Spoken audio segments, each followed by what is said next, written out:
Okay, good morning, everybody. Welcome to Coffee and Art in the Morning. I'm Dee Dee. This is Hump Day. Mike.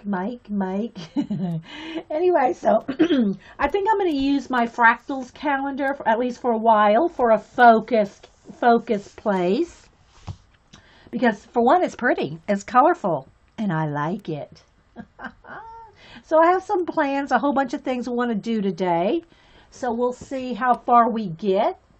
The first thing I want to do is I did a little practice thing here in my little notes on, I want to do a little test on 4 different pencils. The Prismacolor, the Polychromos, the Luminance, and the Holbein. Or is that Holbein? I'm not sure. It's either Holbein or Holbein. Anyway. So, yeah, so I want to do a little test on these. And then I'll show you what book I'm going to color in with the Holbeins. And yeah, so got some plans. So hope everybody's having a good day. If I miss saying good morning to you, thanks for being here. And so we're going to go ahead and get started. If y'all have any questions, put them in caps. If you're watching this on YouTube, it's a live show on Ustream with mostly alive and awake chatters. I can't verify, can't vouch for all of them. Yeah, cool on the testing. Yeah, I've been wanting to do this.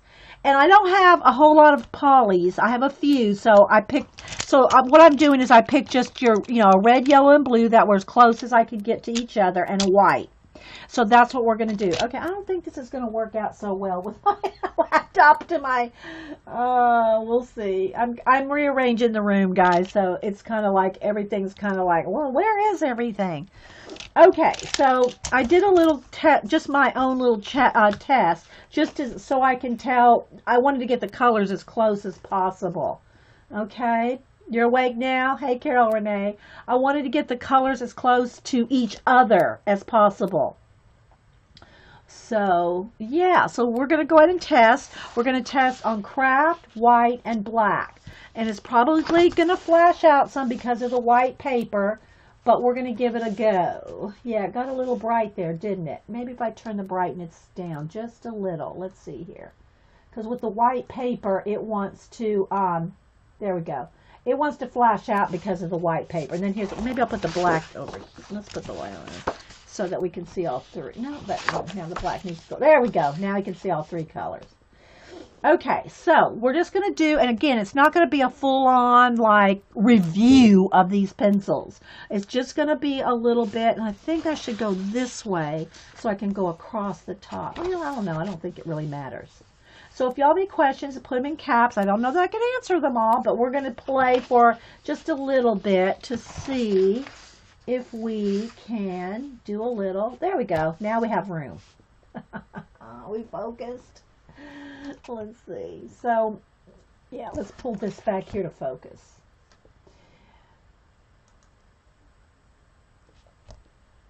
I think that's good. Okay. All right, so we're going to start with the Prismacolor. Those are the ones I'm most familiar with. I'm only barely familiar with Luminance. I'm not familiar with Polychromos hardly at all. Nor am I familiar with the Holbein since I just got them. So it's going to be a learning curve for me as well. My Prismacolors I've used for as many years as I can remember, but that's the only one that I'm going to be familiar with. So first off, I'm going to I have them a little bundled here so I can keep them all, together here. I'm trying to make sure I'm in camera with all of them. All right, let me go ahead and let's write the names down first. Okay, so we're going to do Prisma, and I'm going to do it in big letters so you can see.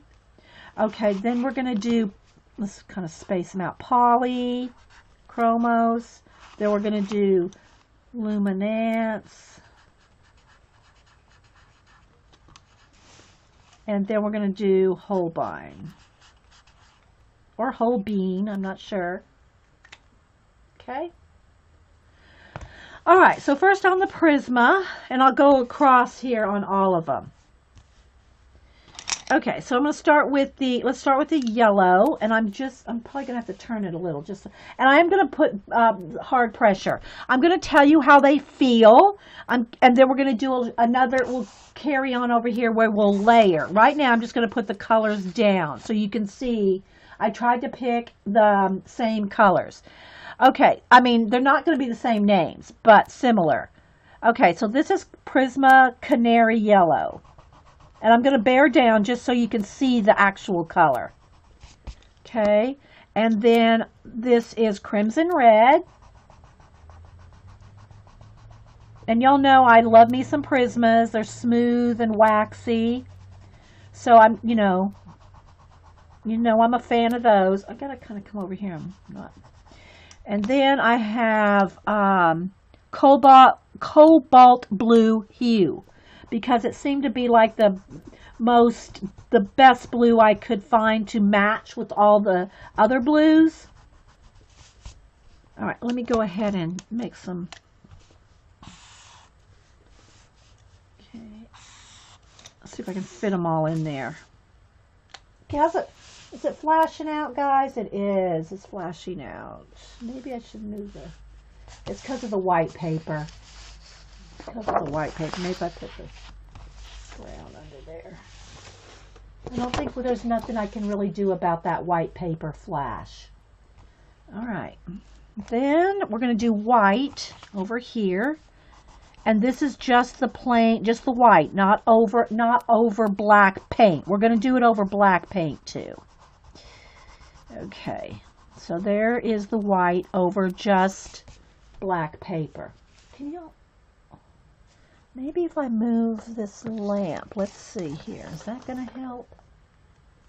There we go. The lamp is what is putting the glare. All right, moving the lamp. Now it's kind of a glare over here, but it's not too bad. Is that better, guys? I don't know. Is that better or not? You still can't see the yellow. The yellow keeps wanting to flash out. See the lamp? But I think that's better overall.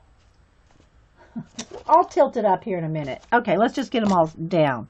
Next are the polys, and the polychromos are made by Faber-Castell. All right, so the yellow I have is, what color is that? Now I can't see because I moved my lamp. I can't see the color. What color is this? Cad yellow. Okay, so here we go. So here's, and it's similar to the canary yellow. I mean, as far as the way it looks. That is better? Okay, good. Thanks, guys. Then we have alizarin crimson. And I am having to put a little bit more pressure to get it. Not that that matters so much right now, guys, because technically speaking, if you have to put hard pressure on it, that's neither here nor there if you're doing blending. You're not going to be putting all this hard pressure anyway. Know what I mean? You're going to be softly layering. So just because you have to put a little more pressure doesn't mean anything, at least to me. All right, then we're going to go with, what blue is this? Phthalo blue. And it's a little bit not as blue as this one, but this is the only blue. The other blue I have is dark blue. So this is just going to be as close as I can get. All right, and then we're going to do the white over here. Again, I'm having to put a little bit more pressure to get a solid, to get it solid. But again, that doesn't matter. And polychromos are oil-based. Prismacolor are wax-based. And I'm getting this straight from the girls that have looked this up for me. Okay. So I'm just trying to keep them separate there. Okay, then next we have luminance. And I'm going to do it over here on the craft as well. I really want to do kind of blending over here as well. Okay, so then we have the luminance, which their colors are just on the tips here. The wood is the color of the pencil. And the luminance, I had, and I talked about this before I hit record. I had somebody tell me they were oil-based. somebody tell me they were wax-based, and then somebody that just went and looked up a site here in chat, they said that it's a combination of oil and wax with a little bit more oil than wax. So, yeah. If y'all want to do your own research on as far as what is in them. All right, so the yellow is, and these are a little tricky to read. I do have them swatched, but I don't have that right next to me. Oh, yeah, they go this way. Oh, wait, I think I wrote it down over here. Bismuth yellow. Okay, and I'm not having to put as much pressure. Again, you're not going to be able to see the yellow probably till I tilt it up.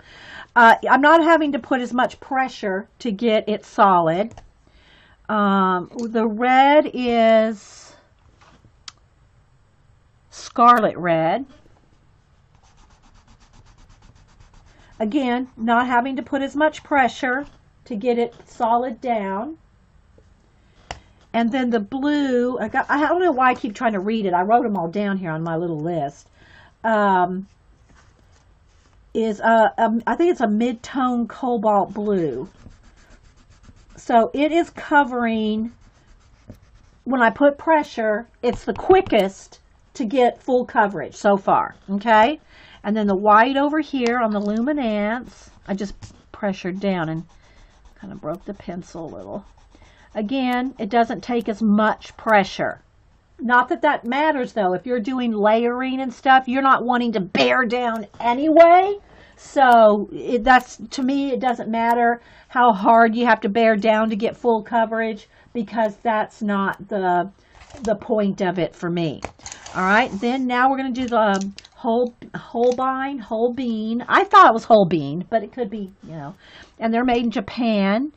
And thank you, Melody.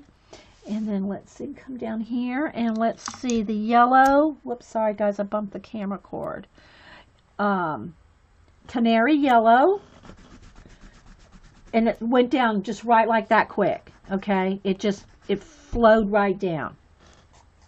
Trying to keep them separate over here so as I test, I don't have to dig around.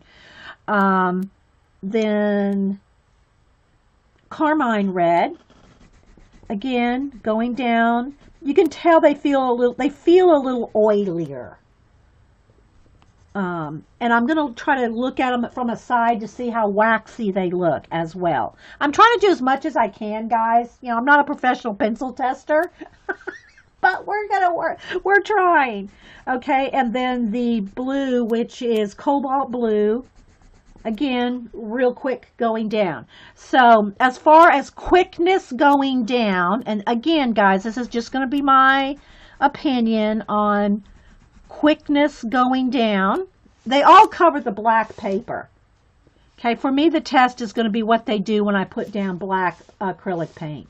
Okay, so I think for as fast as going down quickly, Holbein, Luminance, then Prisma, and Polychromos. As far as like how hard you got to bear down to how quickly. Thank you, Lynn. Happy birthday month. Yeah, it's February. It's my birthday month. So, and thank you, girls that have sent me gift cards to Blick and Amazon. I am getting my Copics together, and there's a couple other girls that have sent me some Copic stuff too. So thank you all for because we're gonna start Copics too. So I think this one, the Holbein went down thick, fast, and Luminance second, Prisma probably third, and Polychromos it took a little more pressure to get it down. Now that doesn't mean anything, because like I said, I layer and I never do that anyway. Except for these demos, right? I never bear down and try to get off full coverage like that. So to me, personally, that doesn't matter as far as which ones, get down smoother, quicker, because that's not how I roll with pencils. All right, so now we're going to go over here and we're going to put them on black. So let's just see what happens over pure black paper. I'm also going to swatch over here some black paint, but let's try the paper first. And then on the craft paper, I'm going to try to do a little blending as well. We got plenty of room to try different things. I have a list here of things I wanted to test. Okay. All right, so we already went on white paper, went on black paper, we're testing the opacity of the white. To me, I don't know. It's kind of not really too hard. Let me go back over them again. Let's see. Again, the Holbein goes down pretty fast. Okay. Then the Luminance. It goes down just as fast, but I can tell this just feels oily. It feels oilier. Okay. Not that there's anything, I think it's kind of what you just get used to. Okay, the Polychromos. It's a little, I would say of the 4 pencils, and when I say scratchy, guys, I don't want you to think that it feels like and I don't even want to use Crayola because they're not bad pencils. I don't want you to think of this as like, meaning that's not good. But I can just feel it. It's a little more, and I say scratchy, but don't take it in oh my God, they're scratchy. It's not like that, okay? It just doesn't feel as smooth as the other 4. Not that that matters in the blending process. So you can see, just looking at it here, I may say the Luminance is the whitest. But look, guys, it's really not that noticeable to me. Maybe I think the Luminance might be just a bit, yes, not as smooth. Thank you, Terry. But it's not terrible. It's not like some pencils I've used, you can literally feel it scratchy. It's not that. It's not that. Okay. Yeah, just not quite as smooth. Yeah, they're harder lead. Yeah, thanks. Yes. So Janet said they're harder lead, but nice pigment. That's a good way to describe it. It is. It's a harder lead. Not scratchy. Let me write that down, Janet, because that's a good note. Oh, sorry, guys. Let me move my cord just a little, because I keep wanting to bump into it. I have it too much slack in my cord. Okay. Yeah, let me write that down next to my polys. They're harder lead. Yeah, let me write that down, because I'm trying to keep my notes. Okay, see, I've got my little pre-notes here. Thanks, guys. The Luminance does look brighter, and yeah, it does to me too. I think the Luminance is the brightest white. The Holbein is the smoothest. When you bear down and try to get color, like just a test, not like I said, doesn't matter, because when you're blending, it's not how fast and how thick you can get it down. But they go down smooth. It sounds like we're talking about a whiskey here. Okay. All right. So now let's do all the colors over here. All right. Let's start with the Prismacolor and just see. We did the white. All right. I'm trying to keep. I got my 4 stacks around here. Okay. So I'm just going to go on the yellow here. And I'm bearing down. Mind you, I'm bearing down so you can get the full color. Okay, I think I'll do one by one, because then I can get a better feel as I'm doing it. Okay, there's the poly. Then here's the Luminance. The Luminance is going down nice and bright. It does have a little bit of, I don't want to call it chalky, because I'm not good on my adjectives today or something. It feels drier. It feels drier, the Luminance. Although I think somebody said that they're a combination of wax and oil. But you can see good coverage. Good coverage there. Okay, and then the Holbein. Okay, it feels very smooth. Very oily. Okay, it feels oily. But you can see on black paper. Okay, we're going to test them all. But it feels just like butter going down. Okay, it feels oily. But there's the coverage compared. Okay? They're all great pencils. Trust me, guys. Oh, Cass. Holbein has another white. It covers even more. It's called the soft white. I do have the soft white. I just went with the plain white. All right, so Cass said I should get out the soft white because I just got out the plain white. Let me do that. Thank you, Kathy, who she uses these all the time, and so she'll know. Okay, so the soft white. All right, so let's do the test with the soft white. Hold on, let's make sure that is the soft white. Yeah. Okay, so here we go. This is the soft white. And yes, it is whiter. I would have assumed that the white would have been more concentrated just because soft white sounds like it's not quite as bright, doesn't it? But it is. It is brighter. So there we go. So thank you, Kathy. I would have just thought white would have been the brightest of the two, but soft white is the brightest of the two. There goes the sun's coming in my room. Sorry, guys. I can't. The blinds are shut, but it's just a beautiful sunny day here. Okay, so thank you, Kathy. So that's soft white. Let me make a note of that. Here's the soft white, and this one's just the white. Okay. All right. Yeah. Now it does look brighter. Yeah, thanks, Kathy. I wouldn't have thought that. And they do feel, like I said, they feel a little bit more oily. And this is just by my touch, right? All right, so I'm going to go ahead and we're going to go from the now on, we're going to do everything with the soft white. So I'm going to put the white away just because I'm going to confuse myself. But since the soft white's the brightest, we're going to go with that. All right. Kathy's probably done. Kathy, have you done a show on all the different pencils? I'm not sure if Kathy's done a show with the pencils, all the pencils or not. Okay, yeah, we're going to do over acrylic too, Kathy. Just haven't got there yet. Okay, now we're going to do red. First, we're going to do the red, the Prisma. And this is just, bearing down, much pressure, And I'm going to do it over on the craft too. I guess I could have done them both at the same time, but I just thought it would be more. Okay, and then there it is on black. Now, the other thing I want to test here on black is I'm going to take their white pencil and I want to do a little square here, or a little rectangle, and I want to put each of the colors over the top of white on black. In other words, we're going to go over the white pencil. Now, it's not going to, or just to see what kind of blending you can get, that the pencils do not go over the white. That's why we put down the acrylic paint, right? So, but just saying. We're going to do a test, okay? And this is with hard pressure on all of these, okay? Very hard pressure.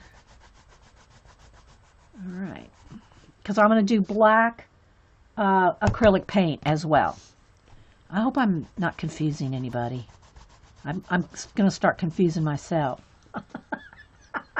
Okay, I didn't get quite enough. Okay, so here we go. Just to do a little bit of test, right? All right, so now the polys. There's the yellow, here's the red,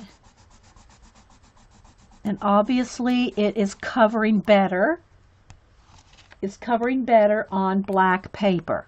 And again, I guess it's just going to depend on what you want to use them for. I'm just doing a little test of each one. I think all those colors, well, yellow maybe not, but the other colors, the red and the blue, it's probably hard to see on camera. They cover a little better. A little better. No worries, Dee Dee. I was confused when you got here. Thanks, Janet. All right, so now let's do the...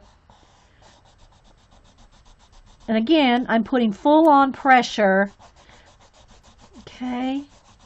The white feels pretty smooth on here. It just feels like it just takes a little bit more work to get it solid. Okay. All right. There's the yellow.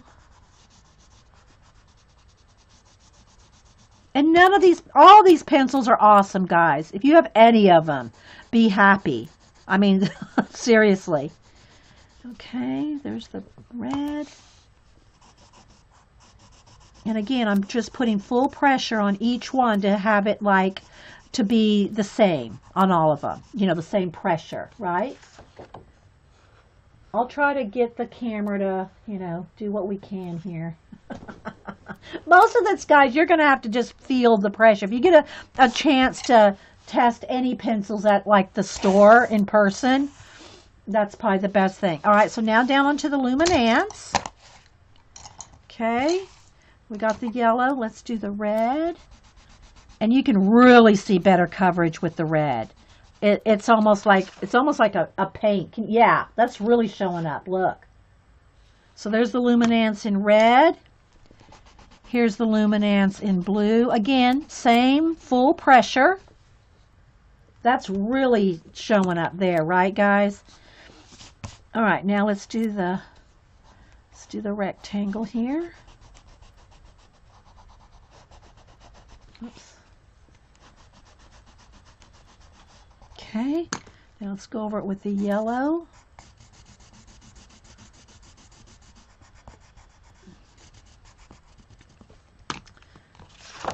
I gotta stack this up because I'm going on the paper underneath and it's making a line.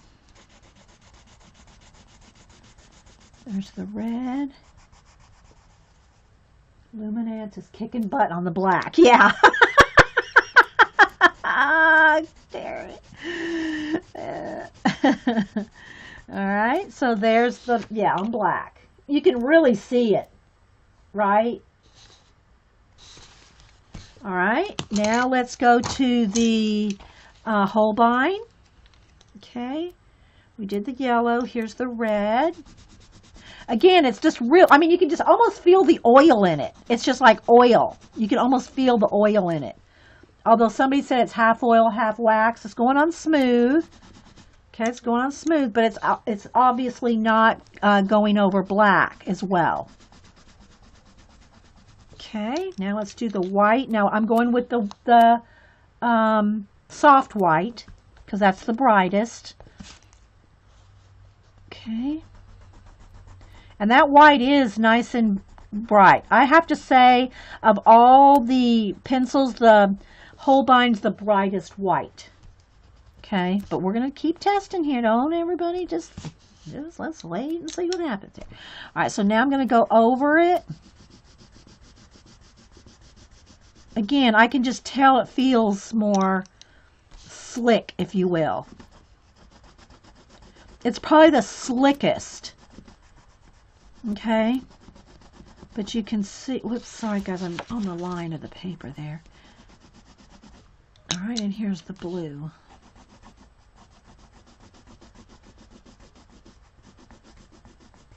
And nobody's paying me anything for any of these pencil tests. Just let's put that out there. I figured I better do that. This is all just my own testing. Nobody's sponsoring me. Nobody's paying me any of these pencils. Nobody.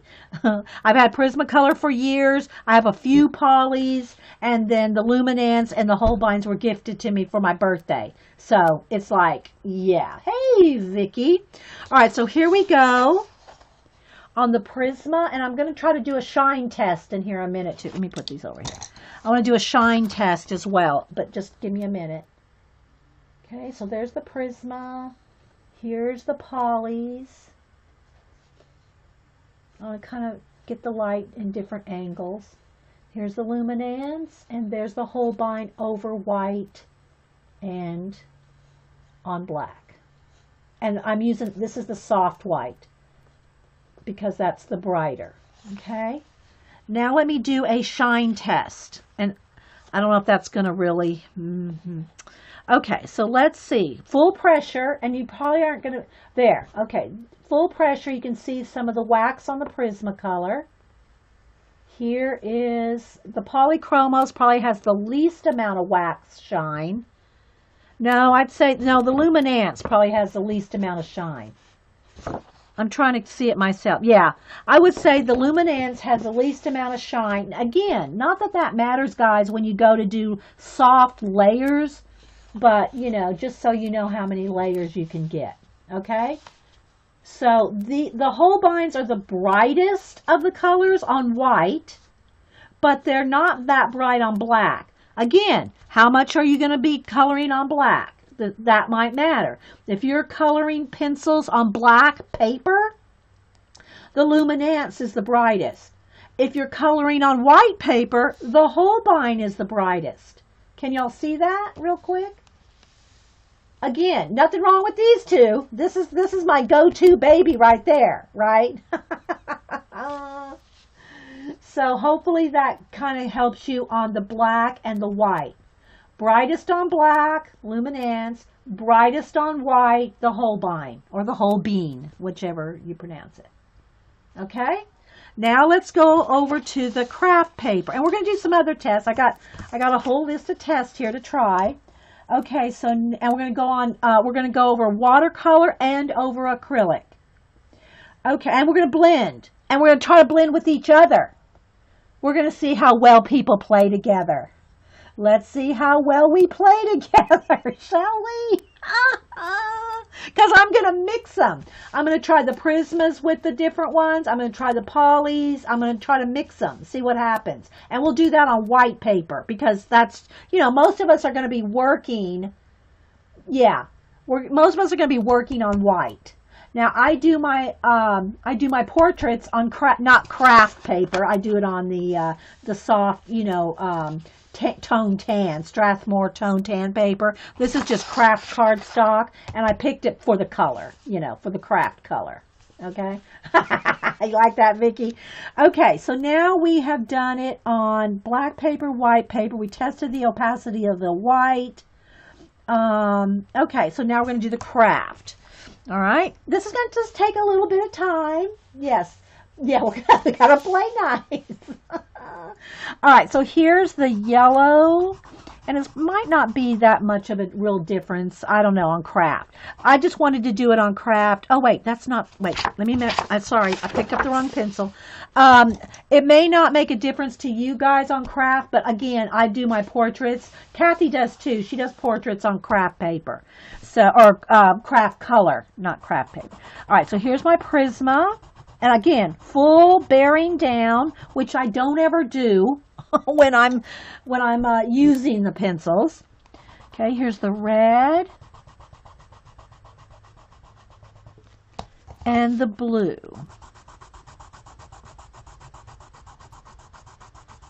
And the craft paper's a little scratchy, so a little textury. So that's kind of a good test too. Okay. It's scratchy, or it's, you know, it's rougher than the white or the black. Okay, so there's the Prismacolor. Let's do the white on craft. So these are all the Prisma. Okay, now let's go to the polys. Again, it's a little more work to push down and get full coverage, but look, it's good. All right, here's the red. I just feel like I have to bear down a little harder to get it full coverage. But look, it's a good coverage once you get it down there.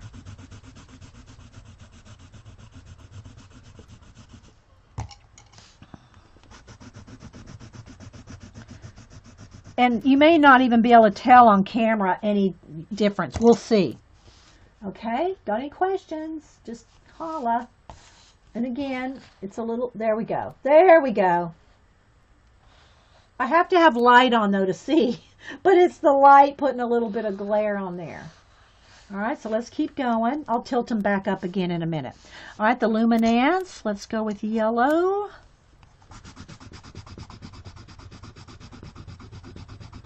Again, it's a little, it's brighter, and let me just keep going. It's easy to put down, very quick to put down coverage. I got a little bump there. It's under there. And again, the polys are supposed to be oil, and these are oil and wax. Somebody commented on mixture. The Luminance. Is that right? Yeah. I'm going to have to sharpen here because I'm really bearing down. All right, so there's the luminance. Now let's go down to the Holbein. And again, I'll tilt them up for you guys so you can see the colors better in just a minute. Okay, so it's going down real smooth, but it's not as the opacity. They're not as opaque as the luminance. The luminance seem to be the most opaque and the brightest. Okay, but these feel so smooth. I mean, it's like oil. I mean, you can feel the oil. It's like they're slick. You can really feel it. Okay, and then this is the soft white, which seems to be the brightest of all of them. All right, so let's tilt and see. Y'all can see here without the flashed light. Okay. Prisma, Poly, Luminance, and Holbein. Can y'all see? I hope. Please tell me y'all can see okay. I know it kind of flashes in and out, guys, but that's because of my lamp. But I want y'all to be able to see in various forms.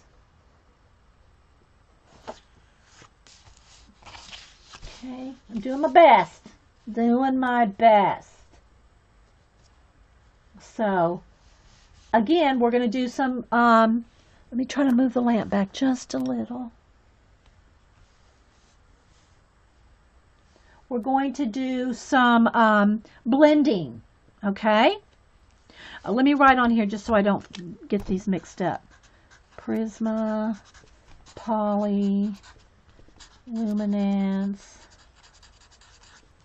and Holbein. Okay. These are very slick though, guys. If you feel them in your hand, it's like butter. They're slick. They go right on, okay? But the luminance are the most opaque so far. Okay, and again, it's going to depend on what you want to do. Holbeins might be great for, Kathy swears by these for her, right, Kathy? Aren't these what you use the most for your portraits? And see, to me, that's going to matter. The portrait bit, you know. So, you know, these might look the almost opaque, which is good for some things, but it depends on what you want to use them for. So I can see a use for both. Trust me. In my personal pencil opinion. I got to write that down.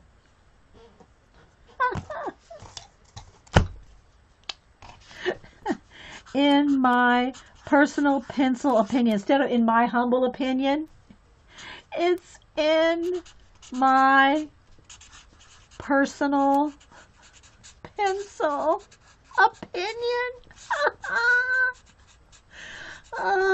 Okay. There we go. I was waiting to see what Kathy said because I think she uses. Kathy had to go. Okay, all right. So we'll have to ask her some more on them later. Okay, so there we go on those. All right, so there we go. Again, most opaque. These are kind of really oily and slick. To me, it's going to depend on the portrait test, right? Yes, I cracked myself up, Vicki. All right, so now we have done that on craft paper, so we can check that out. All right, so now what we're going to do is we're going to move over here. Let's move this back on this side now. Oh, wait, let me write on here in white. Prisma, just so I don't forget. Poly, because I'm going to keep these for later, so I don't have to do them again. Luminance, let's just call it Lumi, and then soft white Holbein, with the color I'm writing in. Okay. All right, so now let's go ahead and go over here to the, we're going to do a chart. I want something here besides, I want something here to capture my light for me. There we go. A little fractal business going on. Okay, so now what I want to test is how well let's try, oh wait, no, I wanted to do over acrylic paint. Let's do that next. Okay, so let me go ahead and just put out some black craft paint, okay. All right, so I'm just gonna, and I'll have to dry this. All right, so here we go over craft paint, which is different than just going over black paper, guys. It's going to be totally, well, I can't say totally different, but it is different, especially in the feel of it. Okay, so we're going to put some black craft paint down for each one.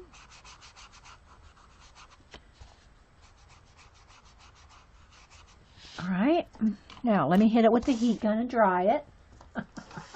Yeah, and people are going, what kind of test do you do? What kind of test is this?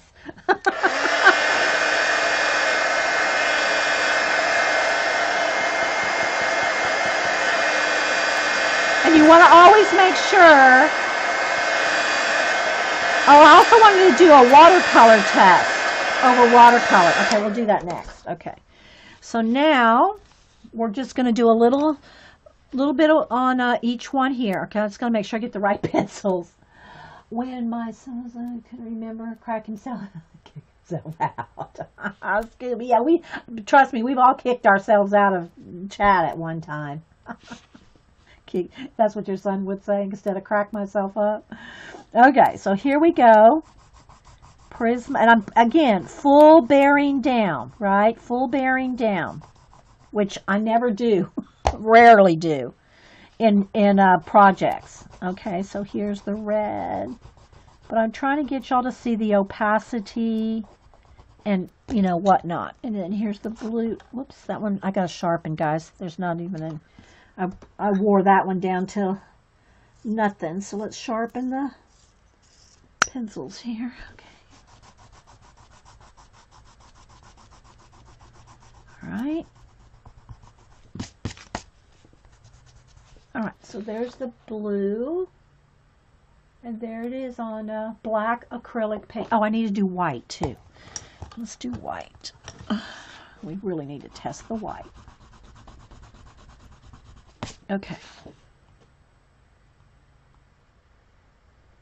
They're doing this. Yes, I know. You can see all the differences. And again, guys, I think it's going to depend on what you do. I can see that people would like the luminance for the opacity coverage, but the Holbeins, I can see how those might be good for portraits, and I'm pretty sure Kathy uses those for portraits too. Okay, so let's go in with the polys. So it just depends on what you're going to use them for, guys, I think. Okay, now as far as color books go, a Prisma is going to be fine on your color books, unless you're doing like, let's say the Look color book, where you're doing a big face that's this big, where, skin tones and blending and all that you have to take that into account. But trust me, for your general color book coloring and blending, nothing wrong with the Prismacolor. Okay, totally nothing wrong with the Prismacolor. All right, so let's go with the red. And again, it's more work. It's more work to put it down in a solid fashion like this. Okay? But, it's smooth. It's smooth. All right, the blue. Oh, I gotta make a space for the white. The blue.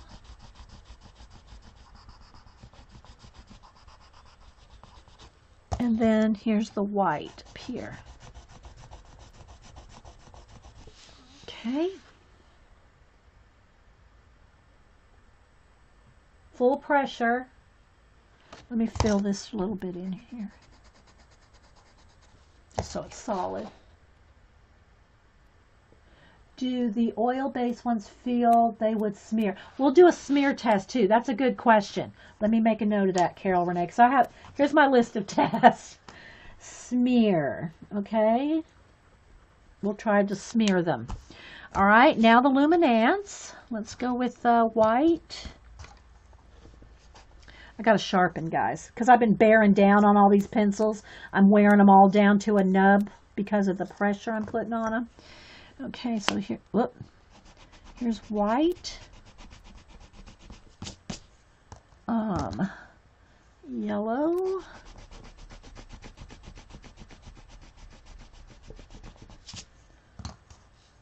red,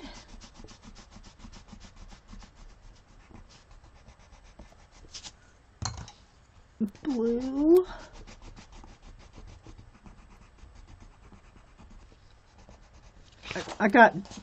I'm working over the cracks there, and that's not a good thing. Okay. Again, very opaque. Still see a little bit through the yellow. So here's Prisma, Poly, Luminance, and again, guys, it'll flash back and forth with the lighting. Which pencil leave more pencil dust? So far, it might, I don't know if it's the Luminance. Let me do the Holbein now. Let's see, because I'm really bearing down. Now I want to think about that, right? Okay, so there's the Holbein. I mean the white. Here's the yellow. The red. I would say the Luminance is when I bear down. When I'm bearing down this hard, well, I don't know. The Holbein's leaving a little, but probably the Luminance probably felt the most like dust. Again, guys, if you haven't had that experience, this is the first time I've even, really done anything with the Holbeins ever, other than swatch them. Okay, so. But here's the thing, guys, as far as the dust of it goes, again, that's really not going to be a concern to me because I never do this. I never go, and bear down on it where I'm actually leaving some dust. I don't treat my pencils that way. I treat my pencils with respect. They get nice, slow layers. They don't get, right? Okay, so here we go. And I'll keep these charts for further reference, especially if we want to do more things, more testing with them. All right, so there they are over black. Now let's do a little, just to see what happens when they go over a water medium. I'm just going to use plain old watercolor, okay? I think that any watercolor, any type of watercolor, you're probably going to have pretty much the same result. Okay, whether it's, the cheap watercolor set, Neocolor 2, Ink, I think that they're all going to go over water-based medium. Hey, Bunny, they're all going to go over water-based mediums probably about equally well. Now, I mean, you could probably really tell if you... I'm not going to be able to tell. Let's put it that way, for the most part. I'm not doing any kind of work where that's going to be so important that little tiny bit of difference between a Koi watercolor set and a Daniel Smith water set is going to, that I would notice. Does that make sense? Okay, so let me write down here that this is acrylic. Now I'm going to do watercolor. And then we'll do a new sheet for blending because I'm not going to have enough room here. Okay? All right. So let's see. I think I'm going to just do, let's do a green. Let's do a green because it'll be a different color. And we'll just see what happens. And that may be a bad choice, but we're going to go with it. Okay. So I'm going to just wet down some green here. And I just want to, okay, we'll kind of go from dark to light too. Just so we can kind of see what happens, right? All right, so I'm going to put 4 swatches of water green, a little bit more. I'm trying to get them all the same. Kind of like that. And again, the colors are going to be different when you test them on different watercolors. We just did black acrylic paint. I'll just go ahead and go all the way down here to make 2 lines. I'll just make a line between the 2. I'm really just kind of testing. And the other thing that's going to matter, that this is just cardstock. This is just white cardstock. If you're doing this kind of testing of watercolor on watercolor paper, Your pencils are probably going to have, you know, the textury bit, okay? So keep that in mind. Of the papers I'm using, this is just 110 white cardstock from Staples. This is just Recollections craft cardstock, and this is just probably Recollections black cardstock. Okay, so your papers do matter. All right, so let me go ahead and dry.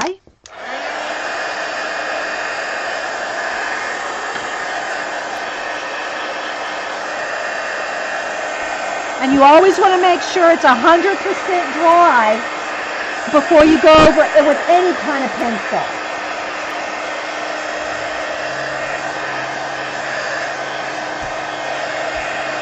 All right, so now let's go ahead and go over it with our green. Oh wait, let me divide this up. Where's my black?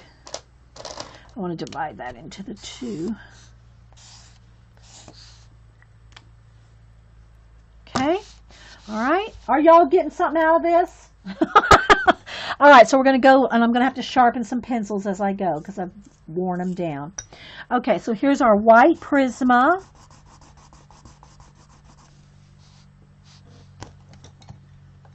Our yellow Prisma. And I'm trying to go over the edge. It won't matter with the white, but I'm trying to go over the edge so you can kind of see the difference in the colors when you go over a watercolor. How it changes the color, right? Again, I'm bearing down full strength just so y'all can see. And then the blue.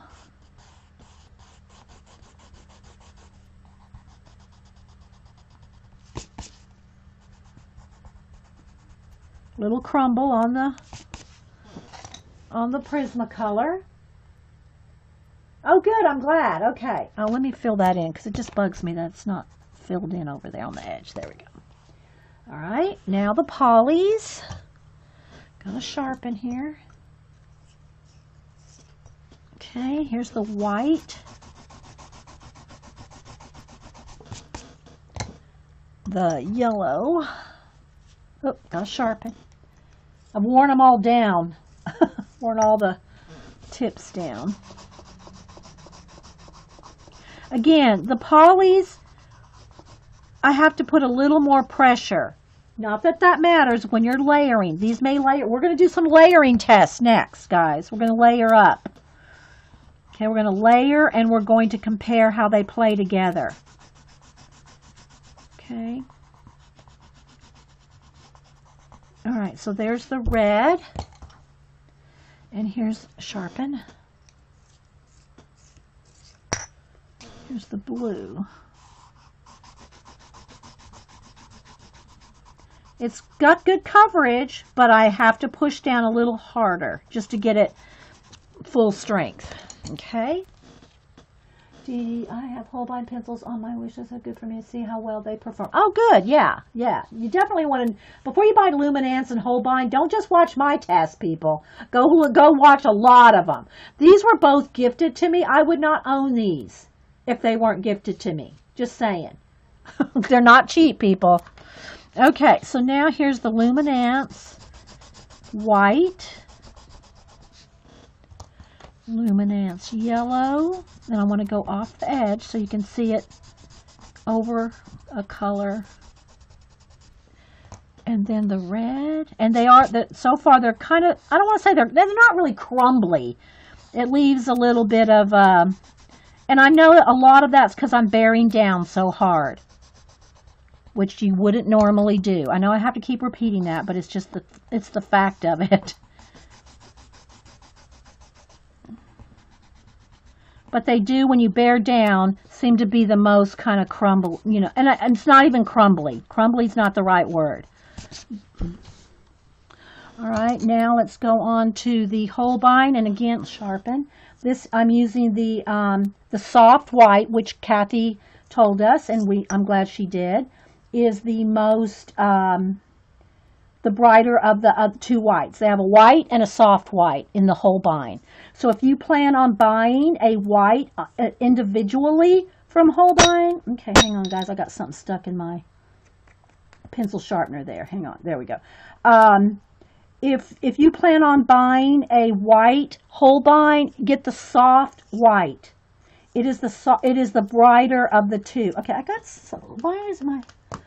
some, hang on guys, I got some leftover something in one of my, in my pencil sharpener there. There we go. If you're going to buy one or the other, get the soft white because it's the brightest. Okay, so, I did that. And that's what happens when you try to bear down, guys. Don't try to bear down on your pencils. It's just not good. Treat your pencils with respect. And I am trying to kind of hurry too. I shouldn't do that. Okay. All right, here we go. So here's the soft white. Here's the yellow. Again, they're more translucent than the Luminance. Got to sharpen too. Hang on, guys. Got to keep sharpening because I'm bearing down. Okay. They're more translucent, which may be good when you're doing portraits, which is what I will use them the most for, right? Portraits. So I'll have to do more testing on the portrait part. This is just your basic quick color opacity test here. Didn't leave myself much room down there. Okay. All right. Holbein doesn't sell their pencils individually. Oh, okay. Thanks, Mel. I did not know that. Okay. So here we go. So here is Prismacolor over black acrylic paint and over green watercolor. The Polys, the Luminance, and the Holbein. There's the white Holbein right there. Soft white. Okay. All right. Here they are on the craft paper. See, the Luminance are more opaque.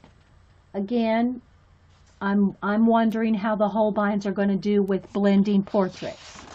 For me, that's the thing for me, you know. Last time I bared down. Yeah, baby. Bunny. Here's the Prisma. Here's the Prisma on black paper. Again, I think if I just kind of set it down here and kind of shuffle it back and forth, you can probably see better than me trying to move it in the light. Okay, now let's do some blending. Let me get a new sheet of white paper.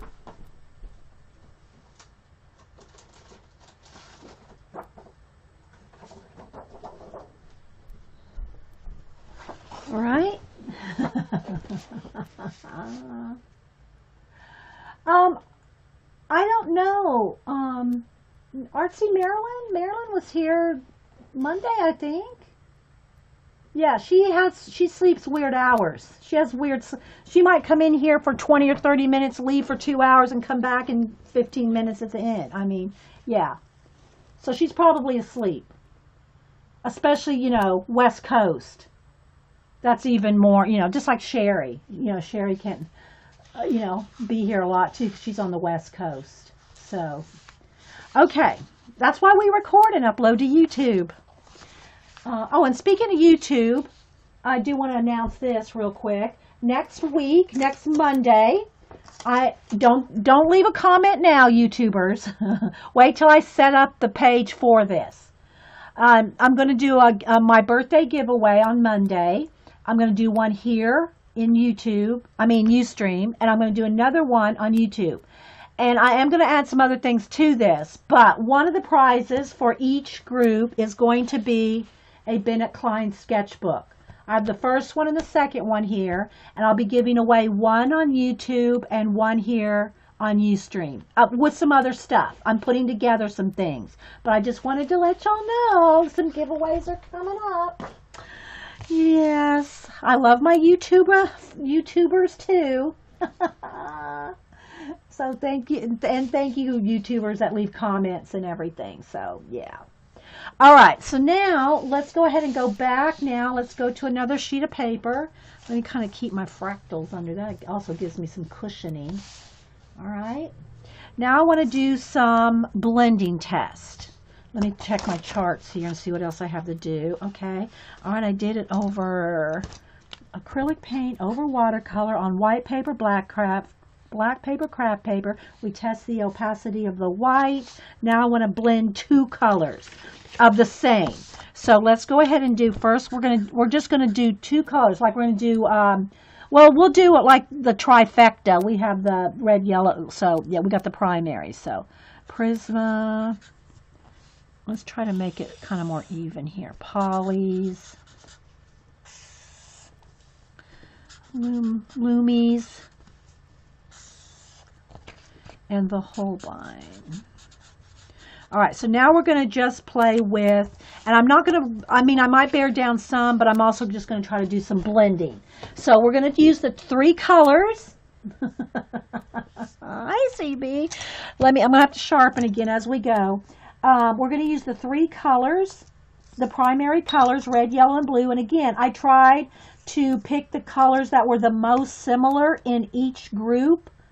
Although in the polys, I didn't have too much, you know, I only had that one blue and a real, real dark blue. But I still think I got it close. It's a little bit lighter than the others, but it was the closest one I had. So the polychromos, I think this is what I say was a blue hue, the phthalo blue. There might be a something in between the dark blue and this blue, but I don't have it. So just, you know, want y'all to know that. I try to get as many of the colors the exact same as I could. Not by the name, but by the color itself. That's where I did all my little own swatch test over here, trying to find the best blues and the best, see, look at all the little testing I did over here. Okay, to find the most accurate. All right, so now I'm going to take, and we're going to do a little play with blending. All right, so I'm going to softly, and some of these lighter color, the yellows and stuff are probably not going to show up. But what I want to do is I'm going to go with yellow, and I'm going to make the three, you know. All right, so we're going to go with yellow here. All right, so I'm just going to do lightly. I'm just going to play a little bit, because we're going to mix yellow and blue, yellow and red and blue to make orange, green, and purple. Okay, those are the from the primaries. All right, so there's yellow. Now I'm going to take the red, and I'm just going to kind of do a couple blends here. I'm going to go light, because I want to blend them up. I'm trying to do it light, and I don't want to hurry, but I don't want to take all day either. So I'm just going to do a little bit of soft blend here.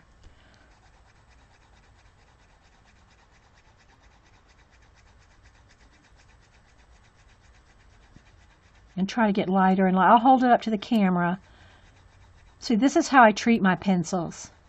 Like the sweet ladies that they are. I treat them with respect. Like the sweet ladies that they are. I don't do that to them.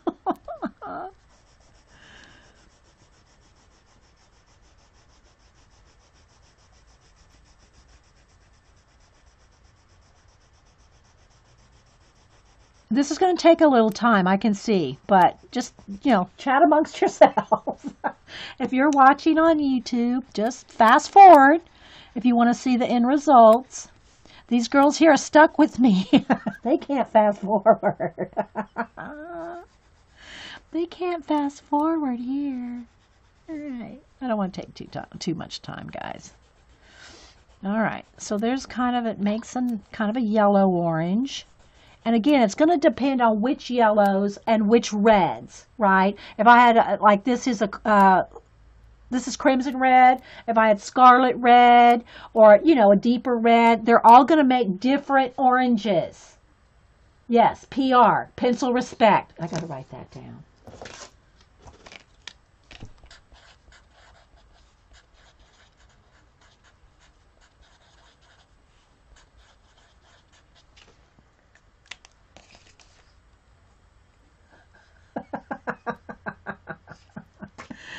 Okay, so there's, a light, nice soft blend from red to yellow there. A little bit of orange in the middle. It's more toward the yellow orange there. But if I took more time, guys, trust me, I could get a lot of variation here. But, I know you don't want to spend hours on each pencil. Well, maybe you do. What time is it? We're an hour. Okay. I didn't want to make this longer than a couple hours, so, all right. Next, we're going to go with yellow. And again, I'm not bearing down because if you bear down and get a waxy or oily buildup, you're not going to be able to blend. Okay? That's why you can't blend when you do this. You can't get nothing out of that. All right? Or not much. All right, so now I'm going to go with the yellow and the blue. Okay? And we're going to do a little blending with that.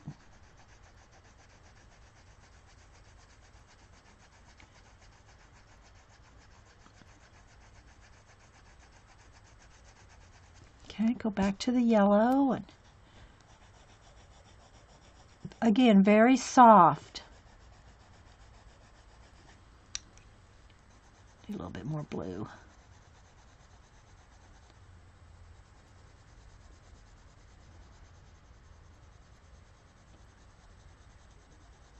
And this is the kind of thing you need to do with your pencils, all your colors.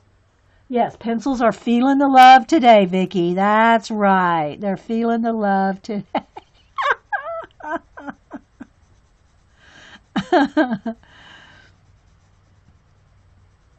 And I'm trying to kind of do it gently so that you can get a true feel of it, because you can't rush this.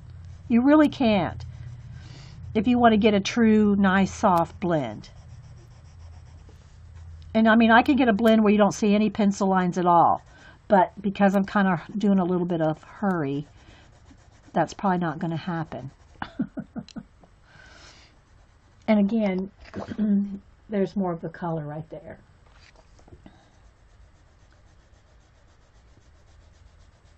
But I'm just kind of cross-hatching it.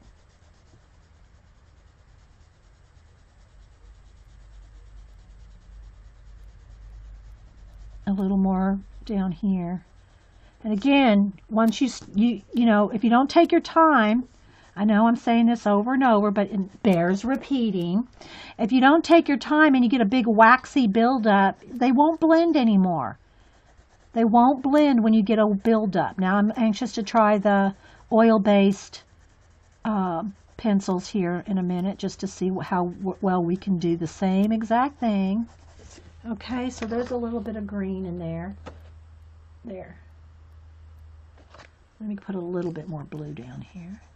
But because I'm doing them nice and soft like this, guys, I can just keep getting more and more colors.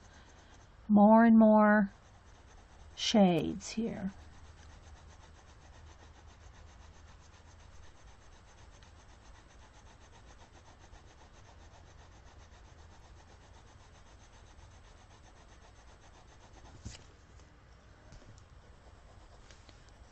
Crosshatch this way.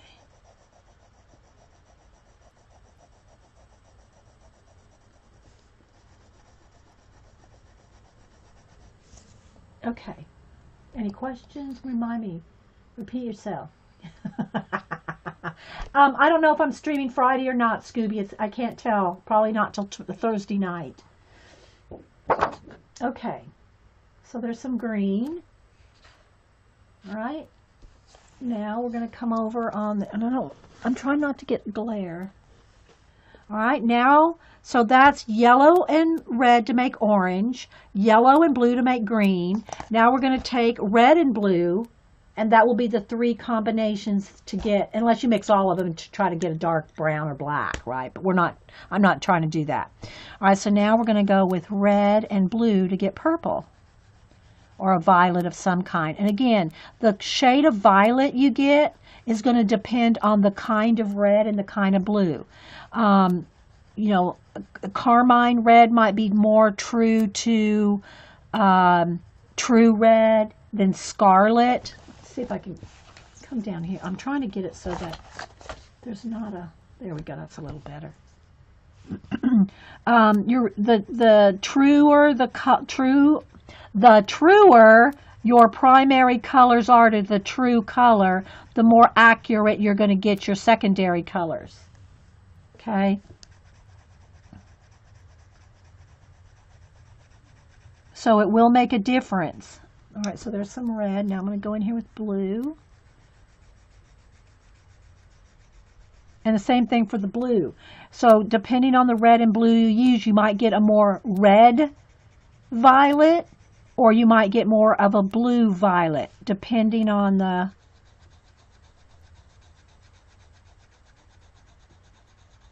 And I'm also going to go over these with white, just to show you can see that too.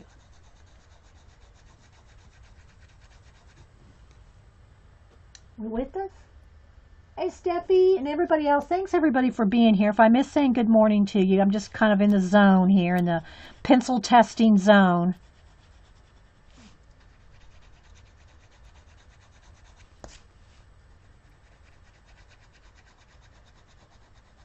All right, let's go with the blue again.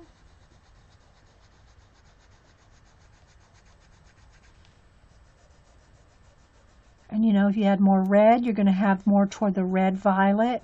If you add more blue, it's going to go to the blue violet.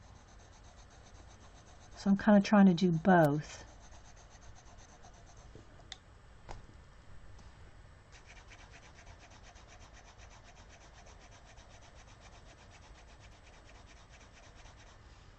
Okay. And I'm going to kind of try to do them all the same so I can kind of get a feel for, you know, line marks and all that. But I can't hurry this process, or it won't be a true test. You know, if I try to hurry through this blending, I won't get an accurate feel for really how they blend, because I'll be bearing down too hard and hurrying. All right, so there we go. There's with the three. And actually the yellow, where's my yellow? I could have actually made this a little bit more, taken it to a little farther to the yellow green.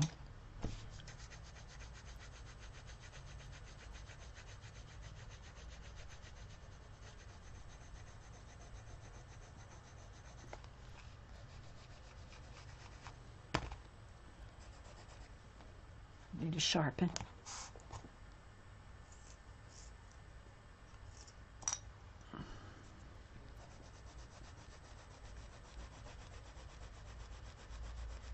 Okay.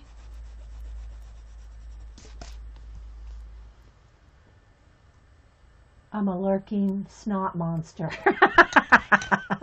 Let me say so. All right, now I'm going to just try to do a cross blend of white over the top, just to kind of get right in the middle. And again, I am bearing down a little harder than I really like to do, because once you blend, now once I get this on here, guys, and I put pressure on it, there's no blending in. Okay, once you get that wax build up over it, there's no going back. But I want to see what white does, you know, over the top of our colors here. And always make sure, see, there's a little, well, you probably can see, there's a little bit of green on there. That's why you see all this on my table. I'm always cleaning off my pencils, okay? This may not really be necessary. I'm not even sure this is going to show much. I was just kind of trying to show a little bit of blend with the white.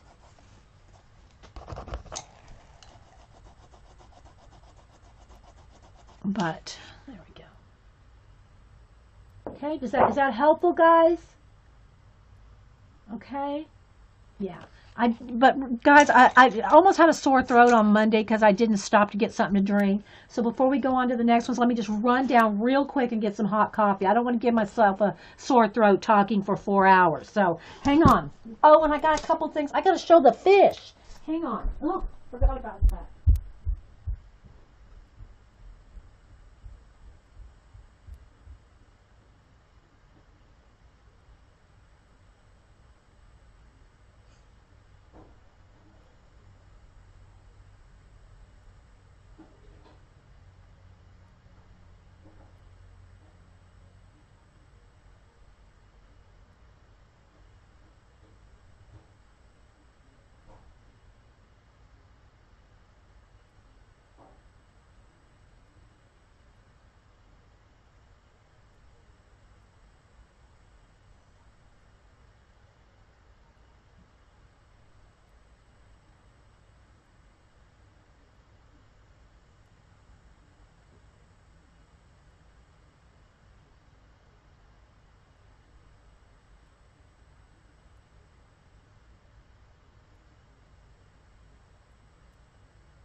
Okay, let me take a couple sips of coffee and show you guys a couple things real quick.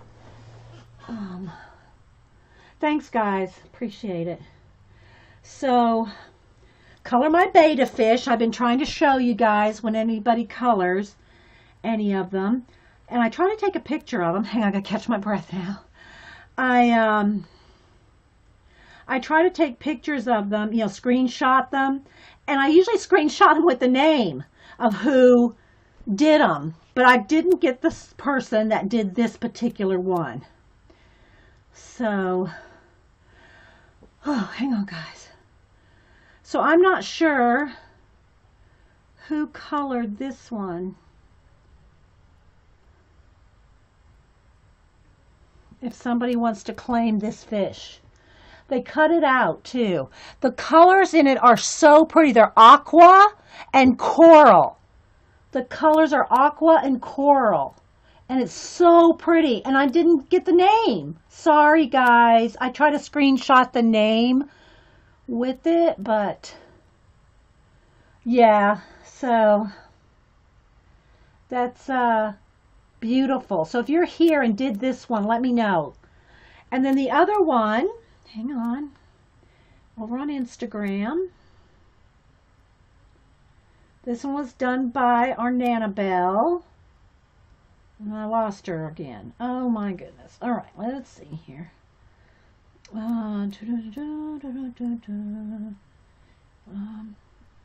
So Anne, who just, she colored it and started an Instagram just so she could do this fish. Oh my gosh, that's so cute. So this is hers. So Anne, look, she did hers. I'm tilting it, guys, so that you can see the color because of the flash of the phone.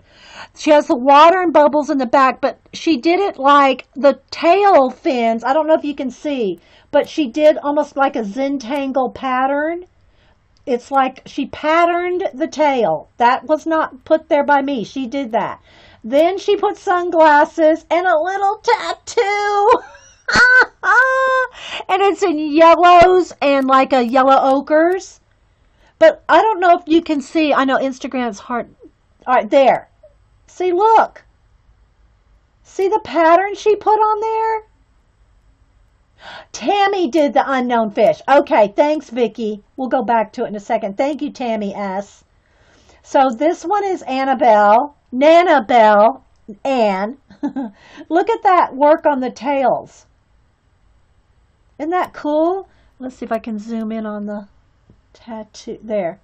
There's the tattoo. Let's go zoom in on the sunglasses.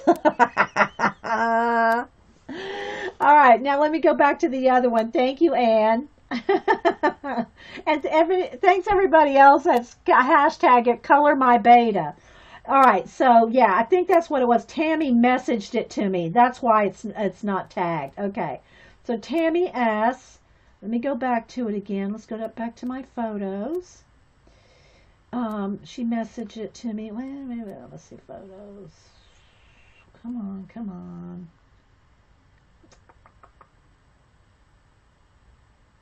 Here. So let's go back to this one. So thanks, Tammy. Again, there we go. Now you can see the color. See how it's orange?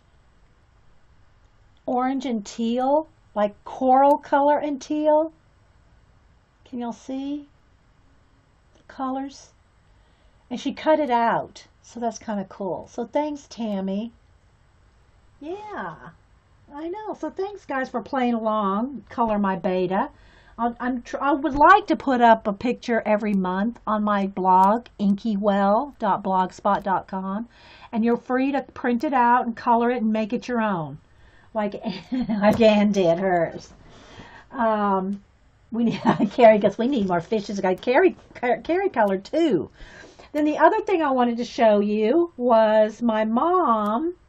I think I showed it to you guys before she framed it. But Mom, let's see, do I keep it in photos or in my message? I keep things so many places, guys. Here it is. So Mom, I told y'all that she had a friend that loves Mary Engelbreit as much as Mom does. And let me take a sip of coffee, guys. I'm trying to. So she made a pocket letter for one of her friends that loves Mary Englebright. Mom put all these little Mary Englebright things in the pocket letter. Well, the lady's mailbox got stolen. Her mail was stolen, including Mom's pocket letter. So Mom, Kate the Skate, Kate sent Mom a whole bunch of Mary Englebright paper dolls. Not the kind you color, just the, the ones you cut out. So what Mom did is she took some of those paper dolls and she cut them out. Now this is 12 by 12, okay? This is a 12 by 12 frame, and she framed it, and so she made this for her friend. And I'm just going to kind of take you across. Here's a little clothesline, and so you can see the little clothes hanging off the clothesline. I just want to kind of flash out, guys, because I am kind of zoomed in there. So she cut out all the little paper dolls and made her friend a framed picture with the Mary Englebright there. So I thought that was cute. It's baker's twine. Baker's twine for the, what do you call it? Clothesline? Yeah. So yeah, Mom did a good job. I know. Vicki, I use my zigs. Oh, Tammy said that she used her zigs and put one tip of the zig top on the others, and that's how she got the colors to bleed together. Ah, good, good, good. Yeah, good, smart thinking, Tammy. Thank you, Vicki, for relaying that. So yeah, so that's some of the pictures. And again, let me go back to my photos. See who else I just have hanging here. Here's one of Carrie's. There's one of Carrie's again. She did two. Carrie did two. She did a luminance. One that looks it looks see-through. Here's the other one Carrie did. It looks kind of like see-through. It's really hard to see on camera because she did that one. And then our Lisa did this one. I showed these last week. There we go. Nice vibrant purple. It looks blue on camera, guys, but it's kind of blue here and turns into purple. And then she's got the corally red fins. Yeah, so there you go, guys. So I enjoy sharing them. Sorry if I forget who did it. Oh, and then Cameron's working on a couple things here. He said he doesn't like this one. I like the hair. This is some of Cameron's Copic work. So he's only got it partially done here. But here's one of the girls he's working on. But look at the hair. Let's see if I can get the ombre hair there. Can you see that hair? So there's some of Cameron's Copic. And she's not done. If you see down here, she's not even colored in down here. But yeah, so I should have a Copic order coming in today, as a matter of fact. Here's another one of his. So yeah, let's see what else do I have here. Here's one that he's working on. He's got two female lions, and a girl here. Let's just do this. There. And then here's his lions he's working on over here. They're just in process, but look at those eyes there. So this is some of Cam's work. I know, isn't it awesome, guys? So I do have some Copics coming in today from a Blick order. And thank you, Tracy C. And yeah, he does awesome work. I know. Yeah, Cameron is kind of excited that I'm doing Copic because, I'm not a Copic girl. But he'll be helping me. He was telling me about some of the grays and the cool grays versus the warm grays and all that. A collage squirrel. Okay, I missed something there, Carrie. Collage squirrel. I know Terry is talented, isn't it? Yeah, so I missed something, scrolled off or something, Carrie. Collage squirrel. That's all I see. So anyway, And then this is the picture. I did finish this. I'll just show it here on the phone. This is a picture that I did of Boo and her best friend. Oh, you're not seeing the colors, but hang on, guys. Let's see if I can get it to. Let's see. There's Boo. It's downstairs, but there's Boo. The skin's not showing up at all. Well, sorry, guys. The phone's wanting to flash it out. Anyway, I should have brought up the actual picture. Maybe if I go back down and get the coffee, I'll bring up the picture. Okay, so. Oh, you were talking to. Oh, okay. That's okay. Yeah, when I see it in caps, I think it's me. Okay, Carrie, no biggie. All right, so now let's keep going here with our blending test. Are we still focused? I think we're good. Maybe I can zoom in one. Let's give that a shot, shall we? We're always messing around with the camera. Okay, yeah, since we're doing a blending color test. All right, now let's do the polys. So again, we're going to do the same thing with all four of these. And then let me see what else is on my list. Oh, then we got to see if they play well together. Okay.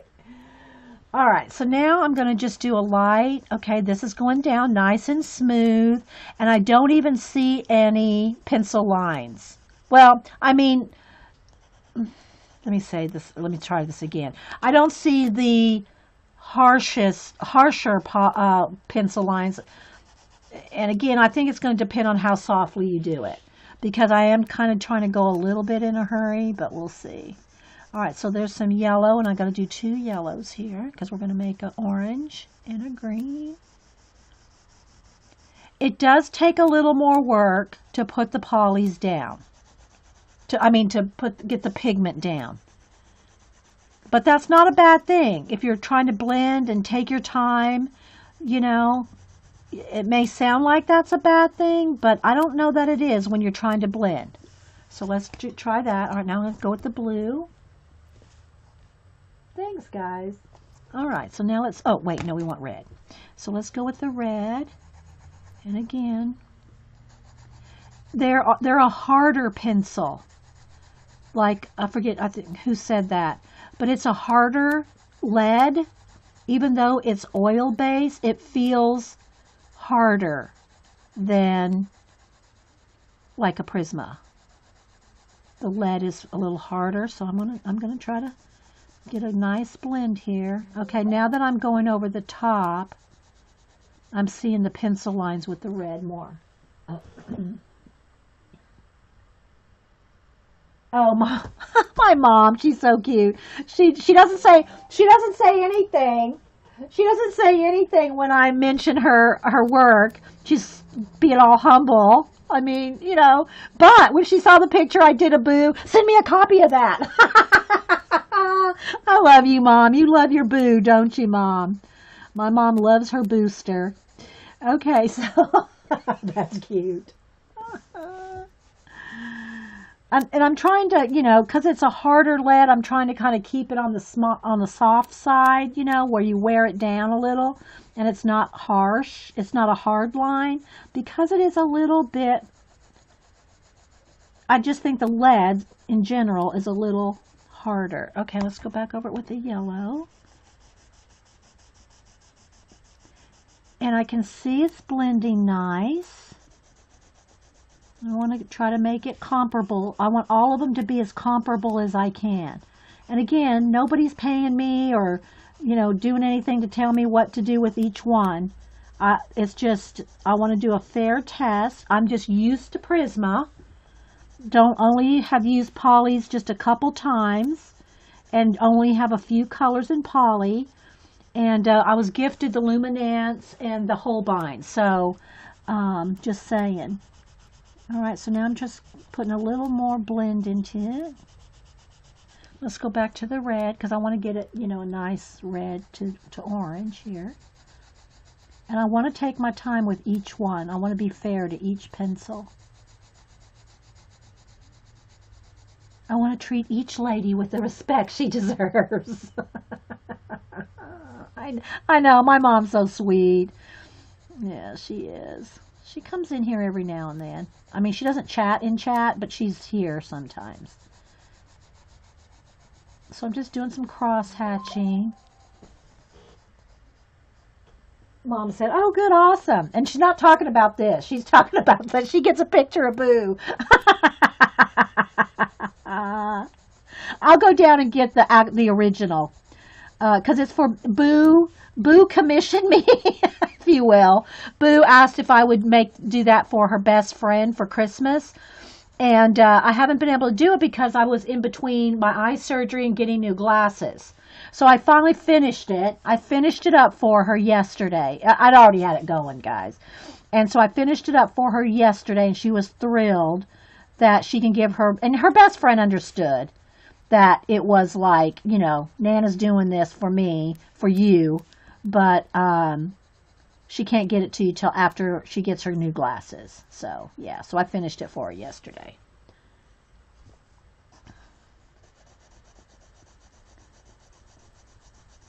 So the polys are oil-based. I'm not being able to really tell a whole lot of difference. There's no wax buildup at all on the polys. From what I see, all right, so here, I can see where there's a little bit of wax buildup on the Prisma, and I may not be able to capture it in the light. Let's see here. Because I'm zoomed in there. You can see a little bit of wax buildup, especially look on the white where I bore down on it and made it real waxy on the white. There. See, you can see a little bit of waxy on the pencil. I'm careful not to get that, so, you know, you're not going to see a lot. But I see really none on here. I don't know if you can tell the difference. There we go. There's better color right there. It's my lamp that's making it flash out, guys. So there we go. Okay, so let me make this just a little darker. So the thing about the polys being oil-based, you're not going to see any wax buildup that you can get in the wax pencils, okay? So I can see that as a plus. But again, I'm not proficient in the polys. I only have a few. Okay? And I'll go over it with the white like I did those. Alright, so now let's go with the yellow and the blue. Let's go with the blue now. I already have some yellow down here. Can you see? Barely. I have just a little bit of yellow. See, these are the tests to me. It's not so important to me which one is the most opaque, which one is the most whatever. For me, it's all about the blending. Because that's what I do. You know, my portraits and stuff, they're blendy. It has to be blendy. So that's the test for me. It depends on if you're just going to use pencils in a color book, just get Prismas. Trust me, guys, you do not need to get expensive pencils to work in a color book. If you can and do, that's nothing wrong with it. I'm not saying that. But don't feel like you have to have the Lumis or the Holbeins to do coloring books. You know, I do my portrait commissions, and so that's what's, you know, where my test will be. Okay. All right, so I'm just putting a little. I'm trying to make it as smooth and non-lined as I can.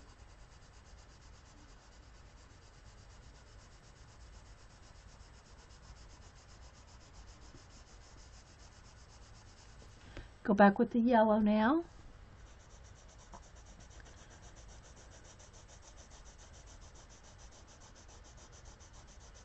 And I'm doing a cross hatch to get it to blend a little quicker here. Okay, I am seeing that these, because it's a harder lead, okay, or feels like a harder lead, your lines are thinner, okay? Your pencil lines come across it. Well, that's okay. I'm going to do that. Your pencil lines feel like you're getting, if you've used a Verithin, you know how hard the lead is in a Verithin. So you're not going to, after you finish blending, you're not going to see the pencil. See, here's my Prismacolor. And again, I could have blended this better. Trust me, this can be blended better. But quickly looking at, see how quick, because the lines are so tiny, I'm blending it kind of faster. Okay? It's blending a little, the lines are not as obvious because the pencil is harder lead and thinner. Now, you know, I'm going to have to keep building it up to get it that dark. But I'm not having to try to blend pencil because that's wax and soft. Dee Dee, is the key to not getting pencil lines on your work lots? Yeah, I think that's the true, not getting pencil lines. That's true of any of the pencils. And soft. Soft, soft, soft. But here's the difference between these two. Well, one, this is wax and this is oil. But because this is a harder pencil, you're getting thinner lines. So they're not showing up as much because this is a thicker pencil. It's like using a thin or a thick Sharpie, right? A thin Sharpie, you're going to have a thin line. A thick Sharpie, you're going to have a thicker line. You're going to see the lines more. Well, it's kind of the same thing here. You see the lines, although trust me, I can blend this out where you won't see a single pencil line. But it will take time. Okay? Here you can't hardly see the pencil lines just because they're thin. Now, can I get that vibrancy of that? We'll see here. We'll see, right? And can I layer it as many times? Will the oil pencil layer as many layers as I can get with the Prisma?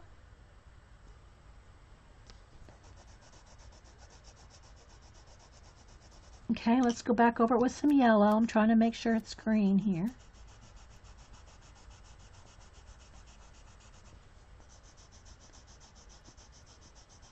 And I'm trying to be fair to both pencil, you know, all the pencils. I'm trying to kind of use the same amount of pressure and all that, you know, which is kind of tricky because you can feel that each one needs a little bit different pressure.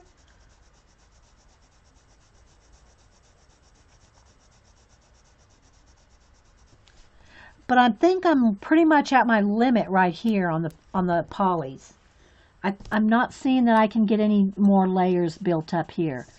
I might be able to, and again, guys, I'm not proficient in the polys, so, okay. So again, if I really worked at this, let me go back to the Prismacolor here. If I really worked at this, you know, I can, you know, probably get more, well, I know I can.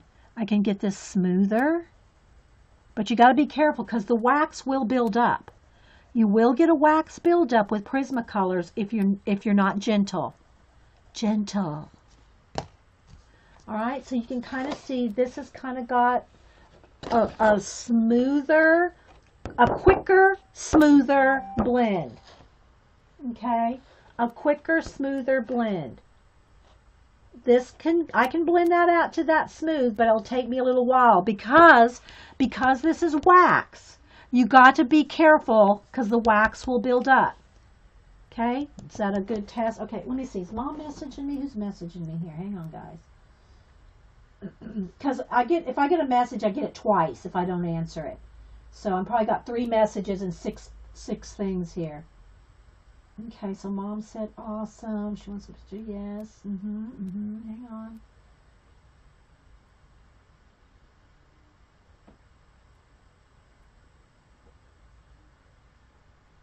Okay, hang on.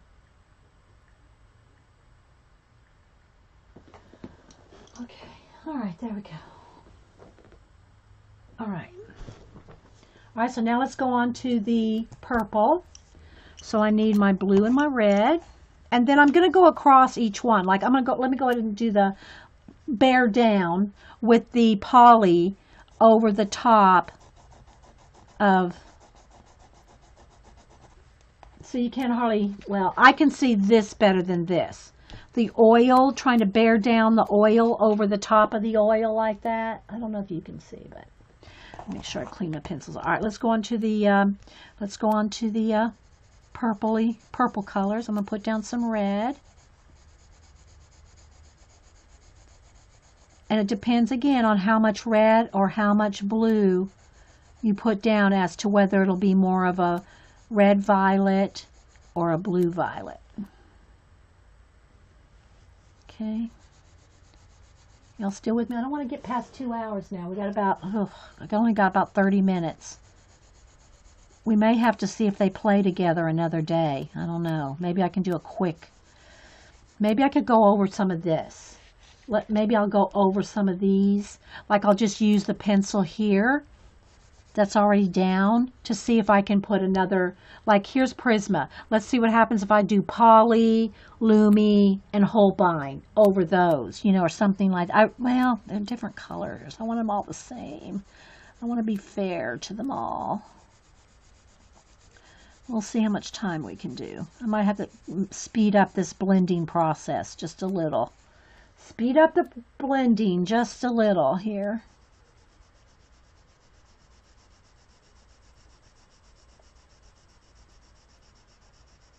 We can probably go 45 minutes, and then that's all the time I'm going to have without starting a new segment.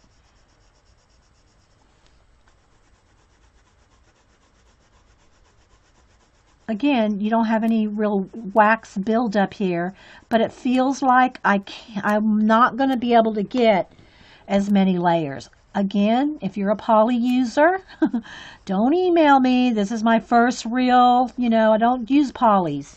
So I'm trying to, show as much as I can. But you see how smooth you can get a quicker blend. Let's put it that way. See how fast I'm getting that blend compared to the Prisma? It's a quicker blend. But is that a benefit or not? I guess that just depends on you and your pencil usage.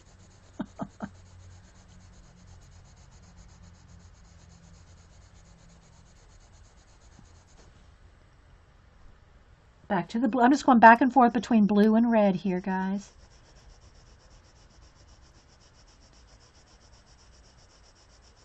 Again, the Prismas are wax-based. The polys are oil-based.